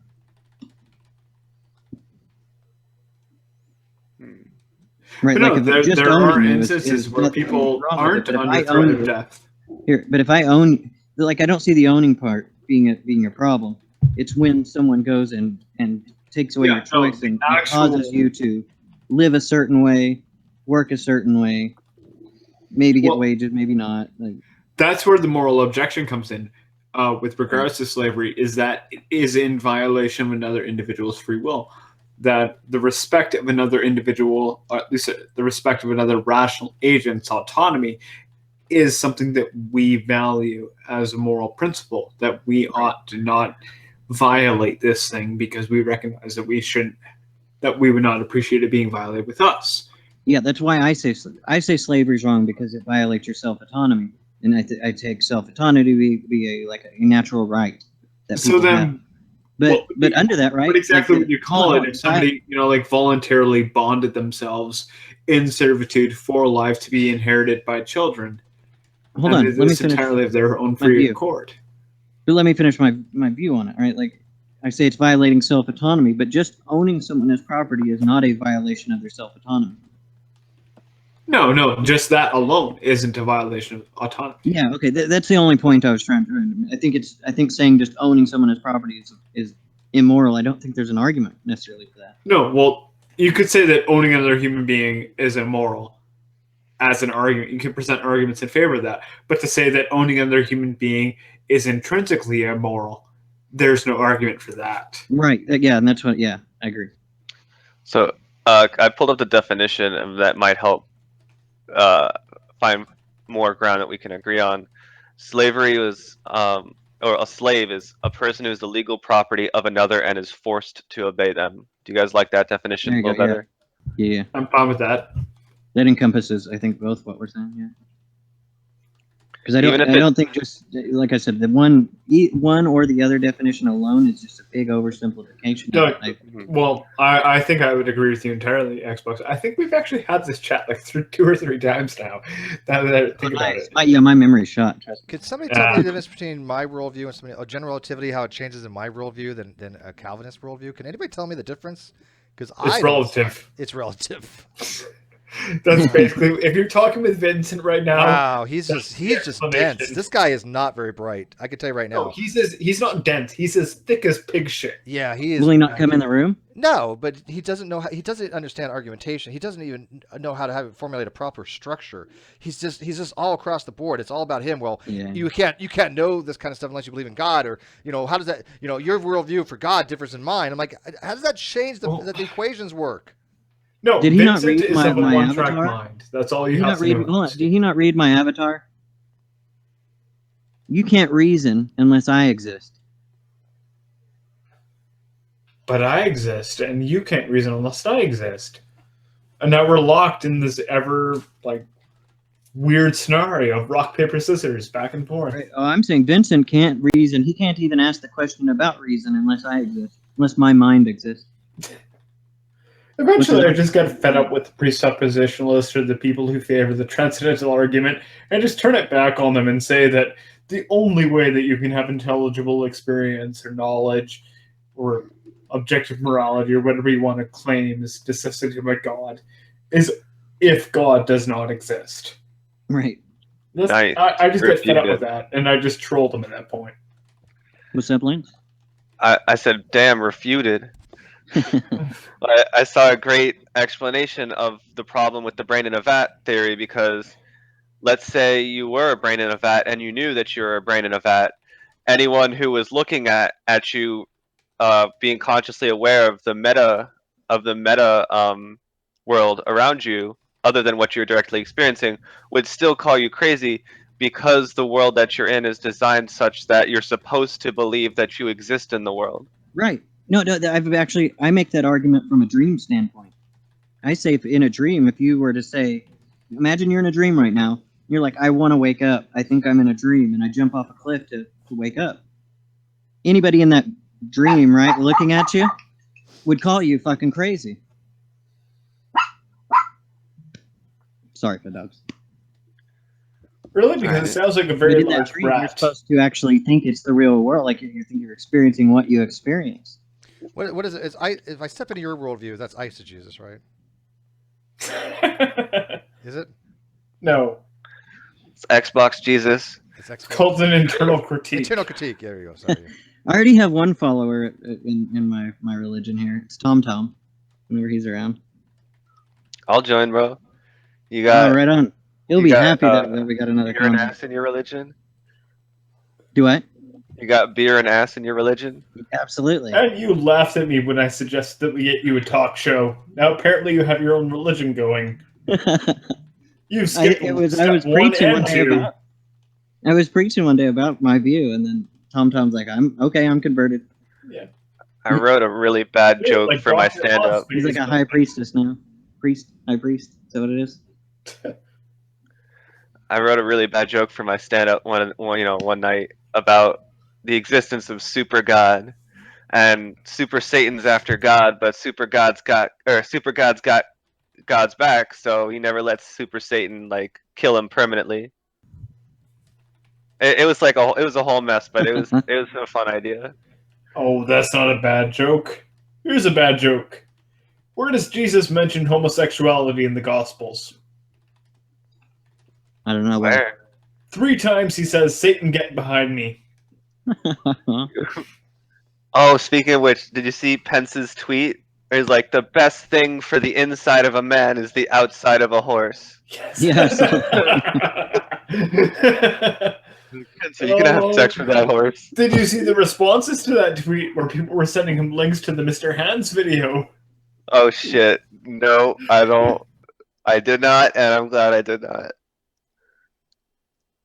But I like the Spicer cutout that people put on top of Bush's now.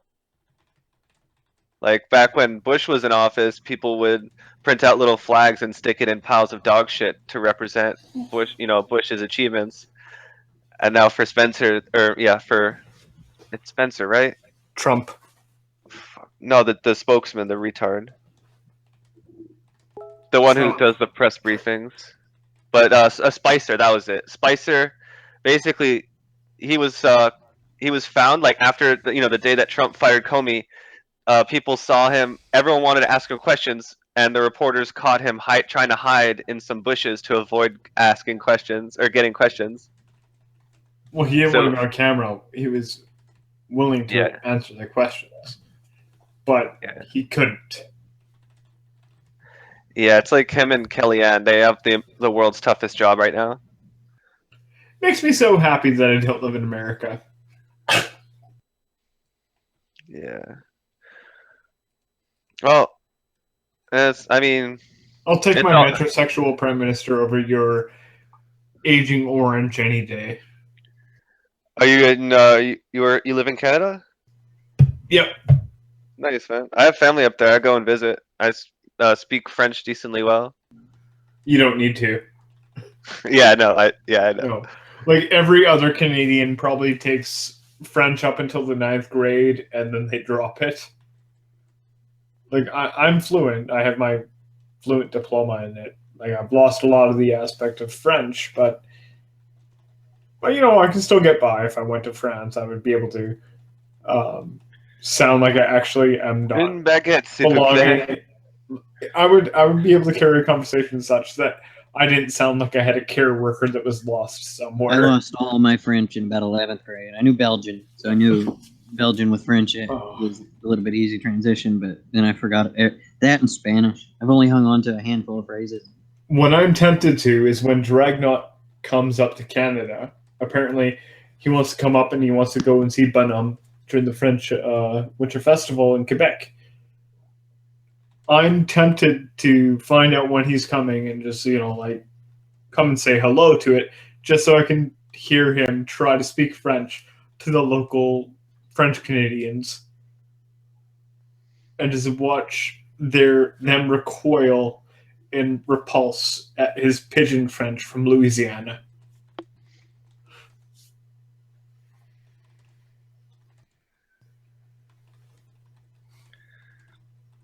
Yeah, I can't go anywhere on vacation for a while. I'm stuck and living the American dream. Living until you die of cancer? If only. No, I have a very twisted, depressed sense of humor, so I don't know. I find some crazy people shit posting and just like Minecraft sex videos people just share on Facebook for cringe factor. Oh, was Darwin's deity in it? Yeah, that's what made me think of it too. What about you, Steve? Are you still arguing out in the live chat? Yeah, I'm talking to Vincent. This guy is just wow. Why? It's just it's like playing with a kid, man. It's just like. All right, I wish you'd come in here. It's like putting a very ugly kitten in a sack and then repeatedly dipping it into the river. Yeah, it's always fun to begin with. We spent 2 hours in a hangout with Kyle, a man who said that if the Bible said 1 + 1 = 3, he'd believe it. I remember that. I wrote him off the second he said that. I just nope. Well, all you can do at that point is play with him. No, I was playing with him, sure, but Steve was genuinely arguing with him. Yeah, I mean, at a certain point where certain people say certain things, like when Kyle says, God can do illogical things, your conversation is done. Right. It really is. I mean, where do you go from there? A real conversation. Well, no, it was he swore off logic, he swore off knowledge, he swore off truth, he swore off everything. He became an epistemic nihilist. Yeah, that's why I was saying it leads to absurdity. It's like you've thrown all of this out. That was particularly funny where we pointed out to him, like, what you're advocating right now is epistemic nihilism. And he goes, well, I have no idea what that means, but the Bible says I'm right. Oh, for fuck's sakes. Got him. I wonder if people that take evolution with the Bible, I've never seen really too any hard issues that you couldn't get around and still have that view, where you don't have to twist the theology or anything, except for when the angels are sent down. Or when God's walking around in the garden. Really? Like, did God just magically transform? Did God magically or the angels use some kind of magic or tricking mechanism to make it look like they had legs and feet and arms and hands? Because other than evolution, why would someone have arms and hands and feet and mouths and all this and noses? Oh, God can do that. Yeah. Well, right, God can, but what reasons do you have to think he did do that? The way that it was explained to me was angels come in 7 tiers, basically. Oh shit. Yeah. And if I could rape angels, right? Because they were being offered up for rape. Oh no! It goes the other way around. You're the bottom bitch in that relationship. You're being raped by the angels. Wait, what's the story in the Bible? They have reproductive organs? Like what? What? Where this guy gave up his daughters to the crowd so the angels wouldn't get raped? That Lance is on it. That's the one I was talking about. That's not mentioned. That's in the Book of Enoch, which is the Gregory, a particular tier of angels. Became names all of them. They were the ones who were the closest to man, the watchers of men.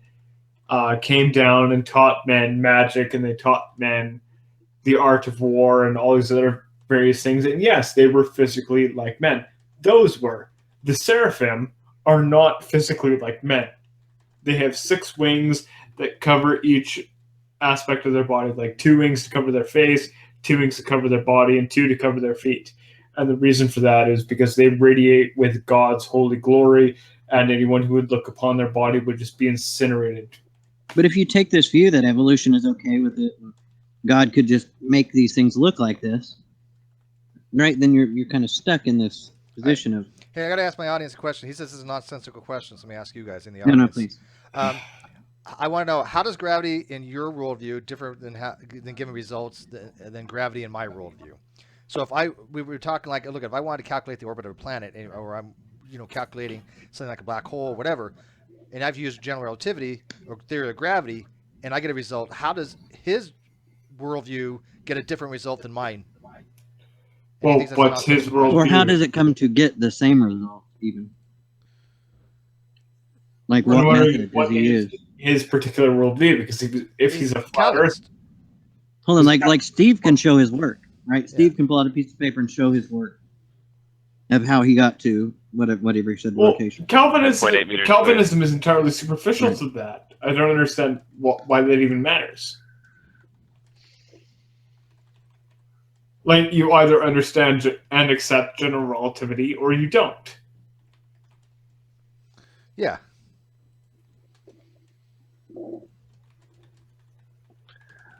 There's the great easy fruit, like low-hanging fruit. I joined a group called Flat Earthers in Christ. Why? They don't believe gravity exists. The sun is like only thousands of miles away. I've had one chat with Flat Earthers, which involved me turning my camera on when they proposed their model where they showed the sun basically orbiting around the northern hemisphere. And what I was able to explain by that was I should be able to see the sun where I am 24/7. And I just moved the blinds over and went, oh my God, it's night outside. No, dude, they think the sun is like a spotlight effect. Right, and it makes and it spins around the North Pole in a corkscrew fashion. Yeah, it's impossible beliefs, and everything is the biggest, the easiest, the greatest refutation of that. If you look at the ISS and you look at the weather that the ISS is showing, and you match it up with the weather outside where you are, it matches up perfectly. It should match up CGI. with your friends that are if it matches up on every day or whatever, right? Then that should be proof enough, shouldn't it? These guys could, yeah. I think the vast majority of flat earthers just are too stupid to even think how could I do an experiment to test that the Earth is not flat? They don't get basic shit. They just don't, and the other ones are just trolling. What I particularly love is when they bring up Shaq as a legitimate appeal to authority. You're the one that believes that the fucking curved water sticks on a spinning ball in I space. know, yeah. I should use G-Man's experiment with the water bottle to show otherwise, right? But I mean, see, the problem with some flat earthers is that they're so stupid that they'll come up with any ad hoc explanation that is, no matter how absurd. It doesn't matter. Is it ad hoc or is it post hoc? It's ad hoc. Okay. Here's what's going to happen. I'm going to message Hogtie, and I'm going to tell him to stick a stick in the ground at noon and videotape the angle. I'm going to do likewise at noon, my location, and we're going to calculate out the angle, and then that's that. Hold on, they have a counter to it that shows how the spotlight sun could actually produce the same effect. CGI. I don't know all the math and shit, but I know they have a diagram and all. They don't have any fucking math. They're still working on that map, by the way. They're still working on long division from grade 4. Are you sure they're even that far? I'm being generous. The craziest video I've ever seen someone post in their, they love posting their 2-hour documentaries in their group, but the craziest one I've ever seen, someone posted a video 2.5 hours long. There are no forests. What? I live in the boreal forest. There's a really good video that this guy that I've just come to know that exists on YouTube. His name's like Hiith. It's like Hiith, and he's a young kid. He's decently smart. Some of this stuff, but he has a flat Earth video where he just responds to.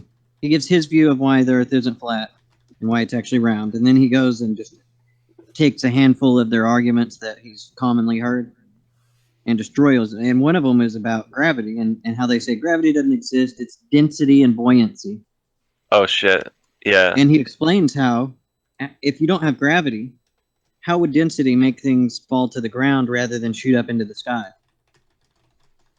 Like without gravity, density isn't going to push in a certain like it's without gravity, it's going to go everywhere. Like it's going to go just where it wants.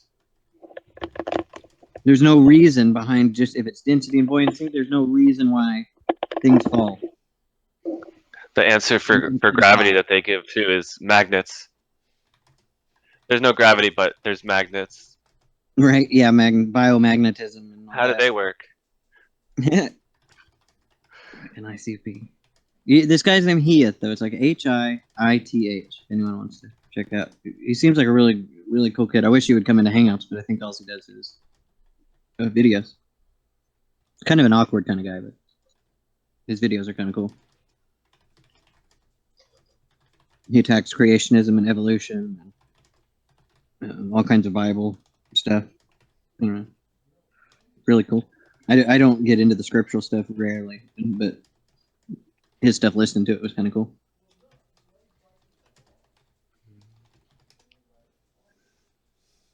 And I'm not sure that I'm pronouncing his name right. He said his name on there before, and it's something odd sounding like that, but that's how you spell the YouTube channel. Actually, I can post it in the live chat for anyone. I always forget I can post links out there. I don't know, to argue against someone, against a step. Here's my whole thing with the flat earthers. I'll just cut to the chase. I don't care what shape they think the earth is. There's no use in arguing over this shit with them, because they're actually claiming, their main claim is that there's this big conspiracy for hundreds of years behind science. And flat earth or shape of the earth, them denying the ball earth, essentially, is just a product of that. It's a red herring. It's a waste of time. Attack with their core argument, that thing that they're actually, because they're going to deny evolution, they're going to deny round earth, they're going to deny all kinds of scientific stuff, because their actual claim at the core is that science is a conspiracy, hundreds of years of bullshit. Founded by Nazis. Right? It's just bullshit. And every time they go off on flat earth or evolution, these are just ways of distracting you from actually attacking their actual claim and having them have to explain themselves. Big science is going to get them. Like the science industrial complex is out there to get them. Like, it's crazy shit. Hell yeah. So if you really want to attack them and get them off guard, ask them about that shit. Don't ask about the flat earth. Don't ask them about evolution. Ask them about their actual claim that's just leading them to believe all this bullshit. I'm part of the donut-shaped Earth Society. Yeah. Taurus. There's a link to that guy's channel, and it's straight to the flat earth video.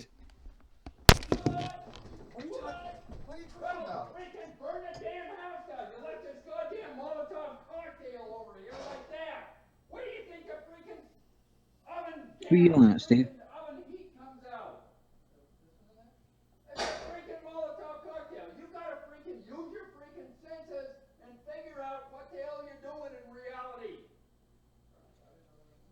Well, yeah, the house burned down. Well, I didn't know. Yeah. Are you there, Steve? I think he left the oven on or something. Yeah, it was muted him just in case. I couldn't really understand what he was saying, but he was yelling across the room or something. Oops, sorry. Sorry. Whacked on my straw or my drink.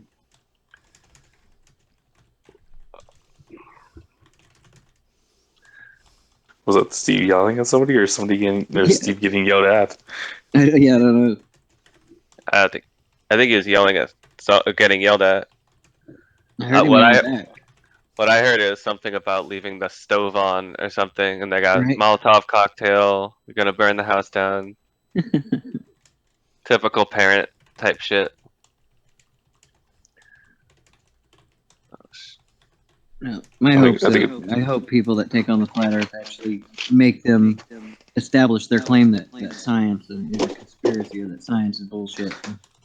Well, you know what? It always gets me is that like I did this with Arcane off air, and this is standard. I'm just like, okay, well, give me a flat Earth map and give me the so-called globe map here.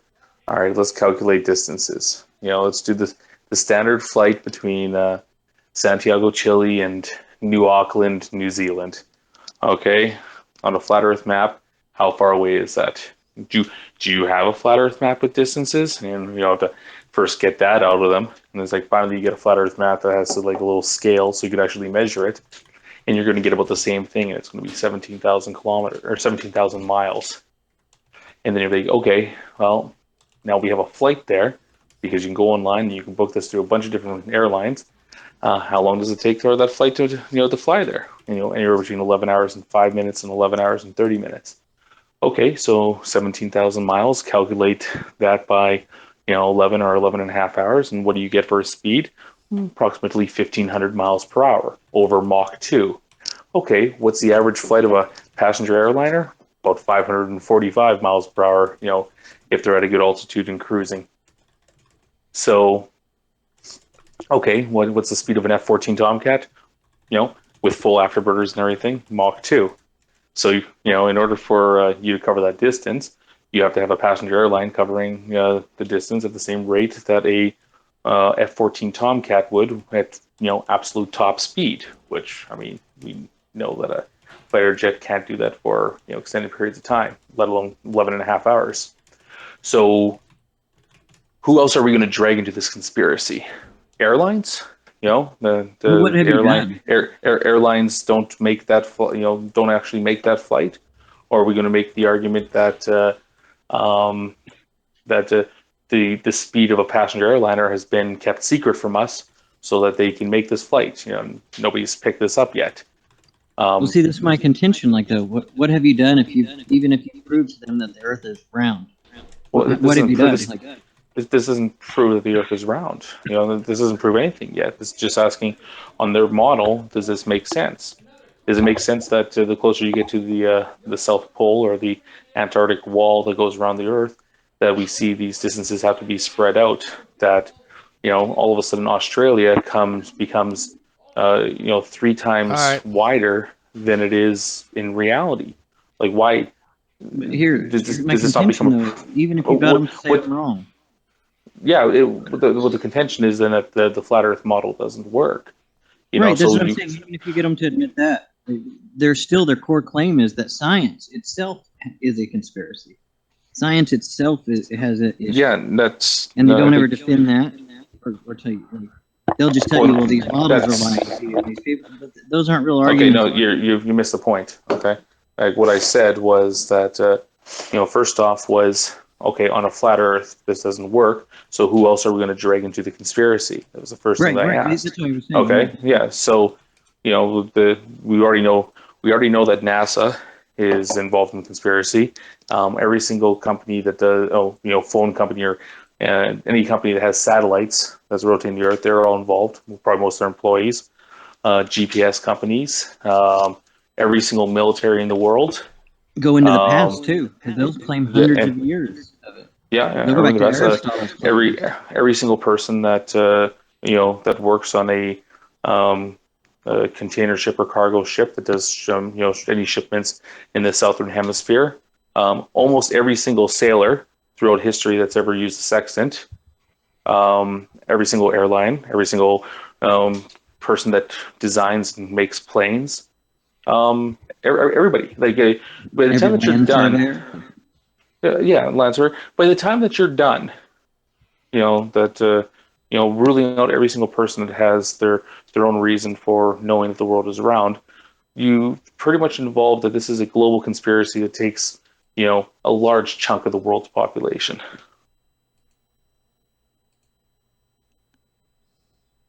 Yeah. Right. I agree. That's what I'm saying. That's my contention.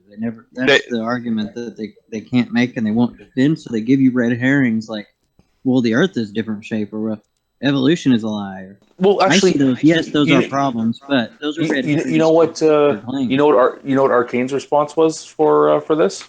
What? He removed me from the room. Just left. No, he kicked me out. Oh, kicked you out. Yeah, right. Yeah, that's to say they never actually get to defending their actual claim. I'm waiting for the if you get them cornered on it, it's you get the boot, or they shut you up, or they change the subject, or. I'm just waiting for the day that Arcane merges, like SJW rhetoric with his flat Earth beliefs, so that he'll kick Sokka Count on the grounds that he's white. Mm-hmm. The typical response. People can't be racist. The flat earthers would say, "Oh, it's not a huge conspiracy because compartmentalization. It's a military type operation, or only the people at the top are the ones who really know what's going on, and the rest of them are just pawns." Oh. Yeah, they combine a big they. Yeah. So it's the same people that lie to you about. I heard even them arguing the other day. The same people that they were arguing with G-Man. The same people that lie to you about evolution, you're going to trust them about the Earth? Well, those aren't the same people, right? Like, that's not this big they. If you're going to say something like that, defend that. Defend that there's this big they.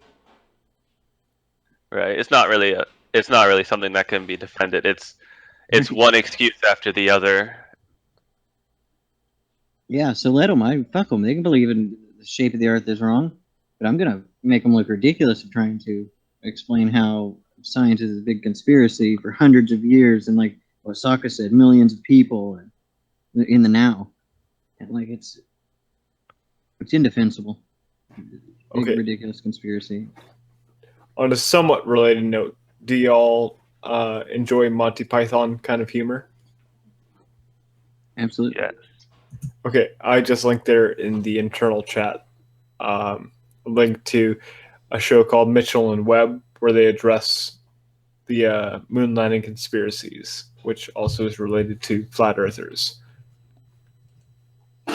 It's a wonderful sketch on how flawed their logic is.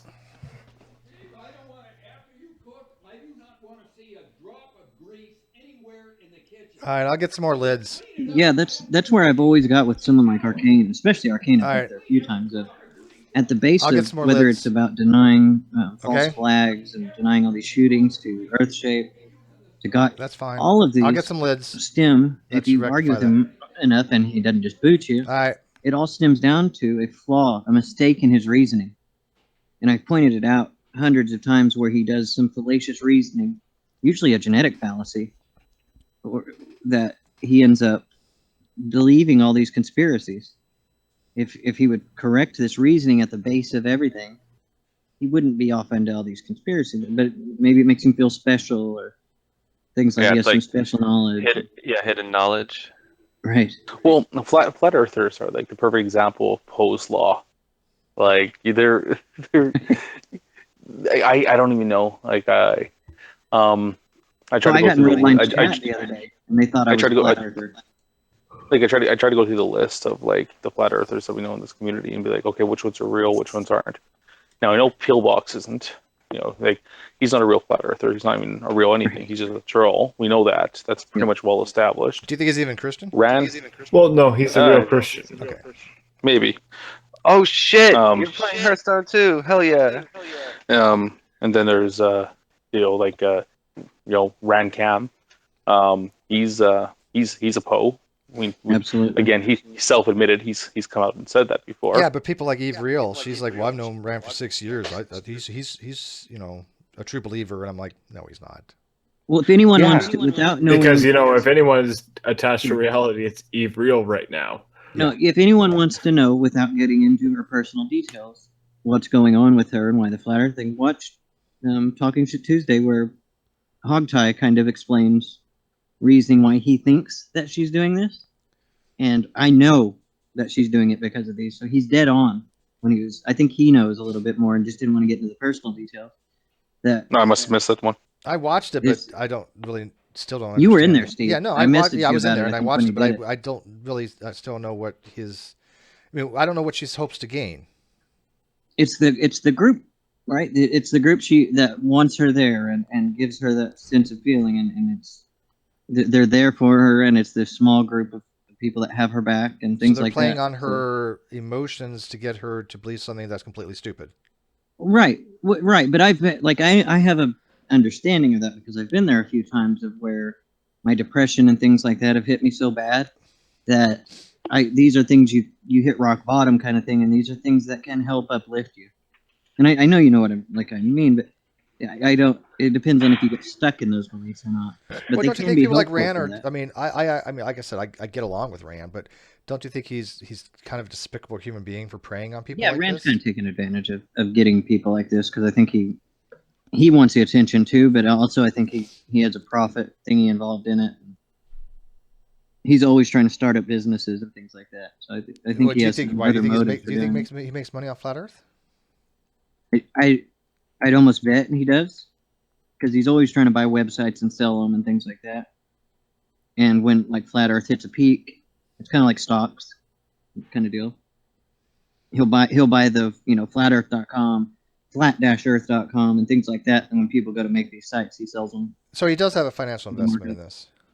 Yeah, and I don't think it's limited to just that. For all I know, he makes T-shirts and shit. Right, like that beats me.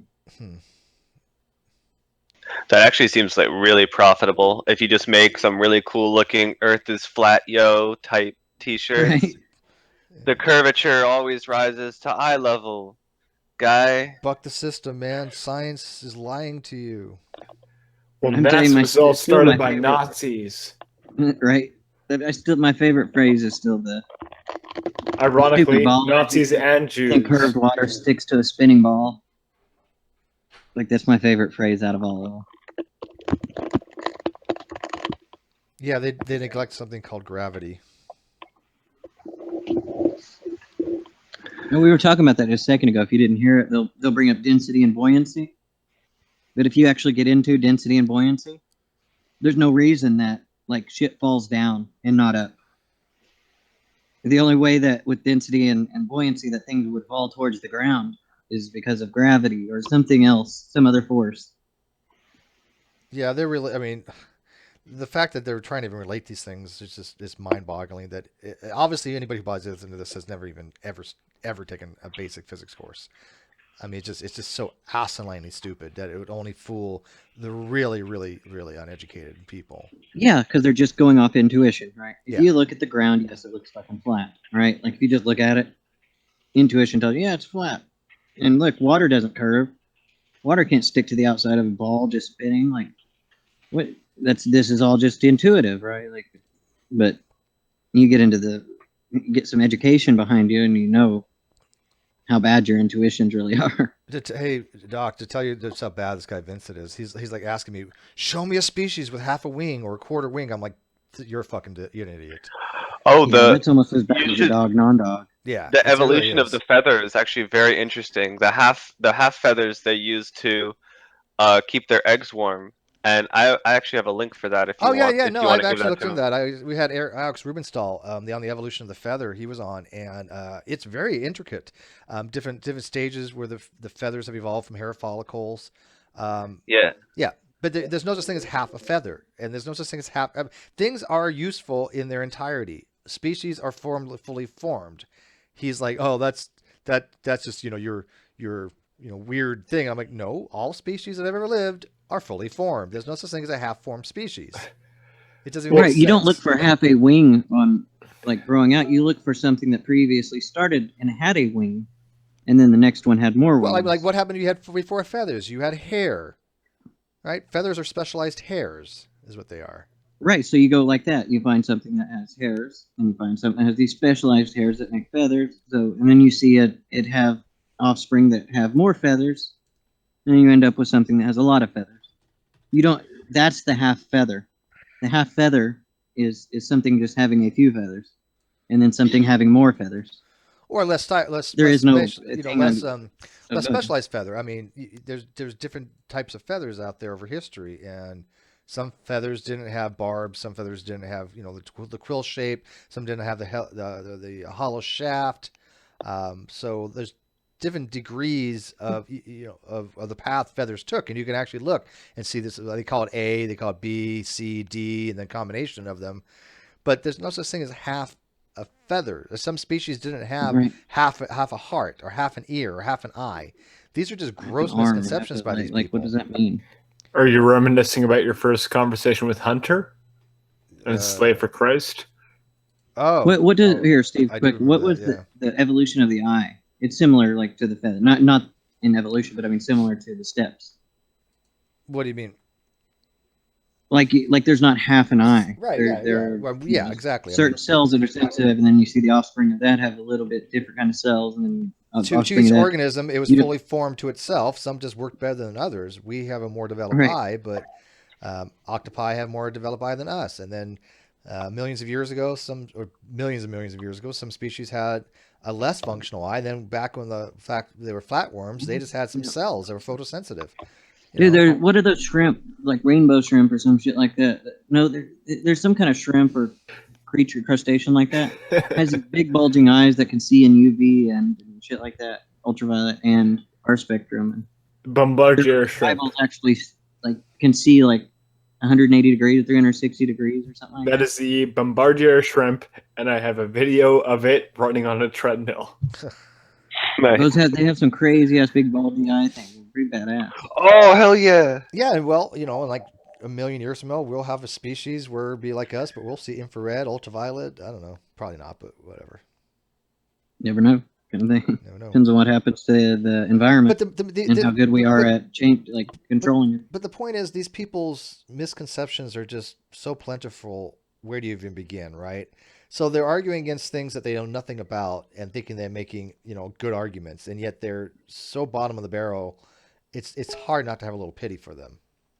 Yeah, well, that's what I was telling you about Tommy the other night. Like, he's wanting esoteric details about certain things in biology when he is not in any kind of position to even evaluate the evidence, right? Let alone make a conclusion about the evidence.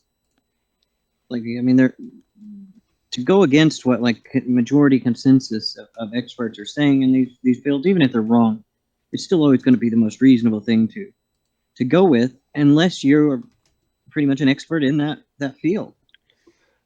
I talked to him a little bit today, so I made a post about the chat yesterday, and I was kind of I gave him a link for the evolution of the feather. I gave him a link for Aaron Ra's whatever foundational falsehood about because he said mutations are generally bad, disruptive, harmful.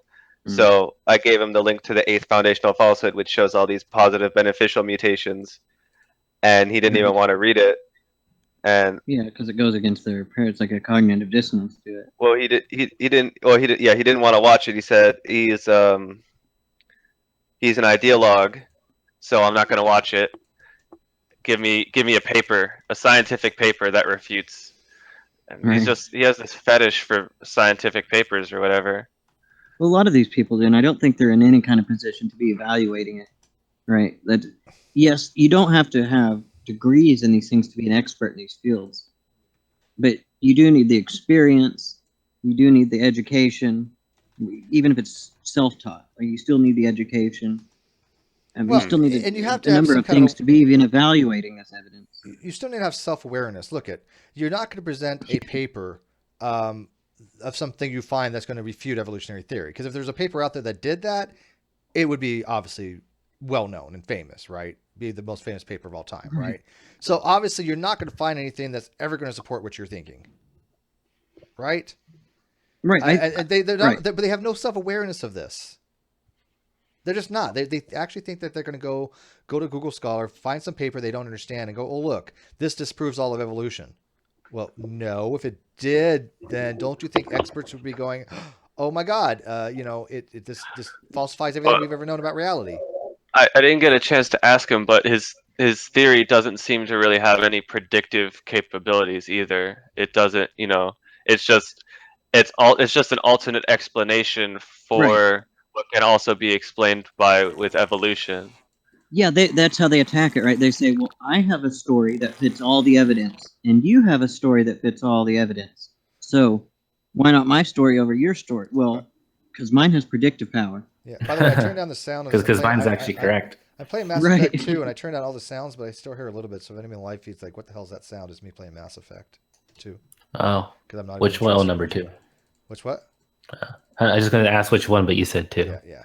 So Just play it on Twitch and make double the money. no shit, right? I don't know how people like watching people play video games. I don't get that at all. I did that for 2 years actually. I mean, I understand people listening to You Hangouts. remember that video I showed you of that listen to girl Hangouts, playing but Heroes she was of the hot, Storm? though. Yeah. Well, she was. It depends on the commentators. Some of them are entertaining, some are not so much. Yeah, I guess if you want to learn, it pretty a much specific depends on game. whether or not you have tits. Yeah, It's, a lot. yeah, it's I the would never- personality too. Yeah, No, because I sent Steve a video of a drunk white chick playing Heroes of the Storm where she made $2,300 in 20 minutes. And she was Well, maybe that's some people, but I'd rather watch somebody. Where it's like actually she had entertain. this feature which was, oh, if you give me $100, I'll stream bend boyfriend. over. Oh shit! I thought you were gonna say stream boyfriend. If she'll bend over. Or like biggest, look, I dropped like a my list of people. controller. Biggest D, biggest donators. Yeah, pretty well. So the people I watch, I like them for. Well, let me ask the the live feed. personalities. Do you guys want to watch me play this while they're talking, or do you want to like watch their little icons pop up? I'm 'Cause getting the already shit playing handed to me. Hearthstone right now, Steve. Yeah, well, Well, you can try to like streaming No, your thing to it. He's throwing I it could- down. Okay, you know what? I could. If it bogs you down or something in the game, then Yeah, I could add it. If people care. Let's see here. Let me add it to my OBS. Shit. I don't know, Lance, what do you regularly play on Hearthstone? I had like a cheese deck called Lance Paladin where I just had a bunch of Death Rattle and End of Turn cards, and I just went for Barnes. And right now there's like a Renounced Darkness gimmick deck that just runs a shitload of Warlock cards, and then it runs Barnes, and it runs who's the 10 mana 10/10 that summons a card from your deck. Yasharaj. Yeah, Yasharj. Yeah, so they run Barnes and Yasharj as the only creatures in their deck, and So then they run a basically, shitload you're of running the Warlock Toast cards, deck, is what and you're they saying. run and double Renounced Darkness. So you just that's Disguised Toast. That's the Toast deck. Gotcha. Yeah, I love this guy's Toast. Where He's can I put great. this window? I'll put it right over you guys' faces. Nobody cares about your faces. Thank you. Yeah. Hide the ugly. There we go. Right now, I think the elementals are like super strong right now. Oh no, I'm running Exodia Mage right now, and it is so dirty. In what game? Hearthstone. Oh. Heroes Okay, of Warcraft. so in Hearthstone right now, Steve, if I get 5 cards in my hand, I do infinite damage. Did they add some new cards? Yeah, I'll show I you. usually play Mage. The quest cards are super cool. Well, that's in conjunction with the quest card is what it But is. there's only like 3 classes that. Yeah, there's a quest card where you start the game with it guaranteed, but you can always mill it back. But the quest card is like you have to build your deck basically around the quest card, and you get a big payoff after completing the quest. All right, I'll explain this to Steve right here because Steve used to play Hearthstone. So well, have a good night, Doctor, or everybody. have a good night. My So I ship is have burning. My molten ship is burning. Yeah. I'm listening. My ship is burning. Yeah, Molten Reflection, which is choose a friendly minion, summon a copy of it. Now, imagine that with Sorcerer's Apprentice, which reduces the cost of your mana spells by 1. Yeah. Imagine that in turn with Archmage Antonidas, which is whenever you cast a spell, you add a fireball to your hand. So if I put 2 Sorcerer's Apprentice and 2 Molten Reflections, my fireballs become free. Why aren't you the badass? Yep. Yeah, you just need to find a way to get Antonidas out on the board from there. It's called the Exodia Mage because once you get those 5 cards in your hand, you win. It's GG. My grandfather's deck has no pathetic cards, Kaiba. Pretty well. Well, I'm trying to turn G-Man onto this game right now, actually, because he really likes Yu-Gi-Oh. Oh, you're challenging me, Lance. Oh, did you play the Yu-Gi-Oh! Duel Links for the phone? Oh. Can Someone's getting back into the old school stuff. Can you ask the outside chat if they're actually it's so small, can they actually see my, oh shit, I'm burning, I'm dead. Let's see. Oh yeah, they can see it. What deck will I use against you, Lance? The one that's gonna win. I might Unless you're go trying not to win. Whoa, that's wild. Fucking Mac Hearthstone. This is you realize you're not actually playing me right now, right? Yeah, I'm canceling this shit. You're not going to be allowed to see my decks. Okay. Oh, that's right. That'd be cheat. Yes, I don't want to cheat. I actually as long as you cheat fairly. No, I no, can't it's get past fine. this damn fire don't run. cancel This the fire run's challenge, you little hard. pussy. It's fine. I'm doing a fire shit! run. Now it's making me spectate. What the hell are you doing? What am I spectating? I don't know. I'm still playing though. I'm leaving. Alright. It says click to begin spectating. And I'm on the home screen right now. Okay, I'm just gonna concede then. You're playing against me or you're playing against that guy? Huh? Well, I thought I was playing against you because I got a challenge from you and I accepted it, and apparently I started playing against some random guy. Should I keep this even open? Could. Or close it down. I don't know. Just got that down. Live chat. Do you guys care? Do you guys want it open? Do you want it shut? Hangout's kind of over, so. Unless we get someone crazy special guest up in here. We could get Carlos Vincent. wanted to join, but I gave him the link, but then he decided not to. Did he actually want to join? Would he join with me in the room? Vincent went to Would bed. he join with me in the room? Vincent went to bed. I don't know. Carlos got rather offended when I said that he sits on dildos just to cry. What do you do when you have somebody just that stupid? I mean, Vincent clearly doesn't know basic science, and all he has in his arsenal is just. Vincent doesn't understand basic science. Carlos says that abiogenesis occurs by me having butt sex. Yeah. Which Vincent?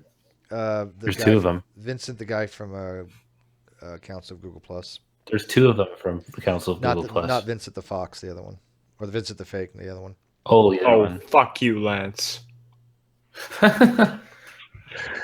Remember when 4 mana 7/7 was the meta? Please tell me you don't have Quest. Well, we're 3 hours into this anyway, so. No, it's not the Murlocs Quest. I'm gonna end the stream. Sorry, guys, it's already getting 11 o'clock anyway. So. Well, yeah, I thought you were going to cap it at 2 hours or something. Yeah. What happens? Good night.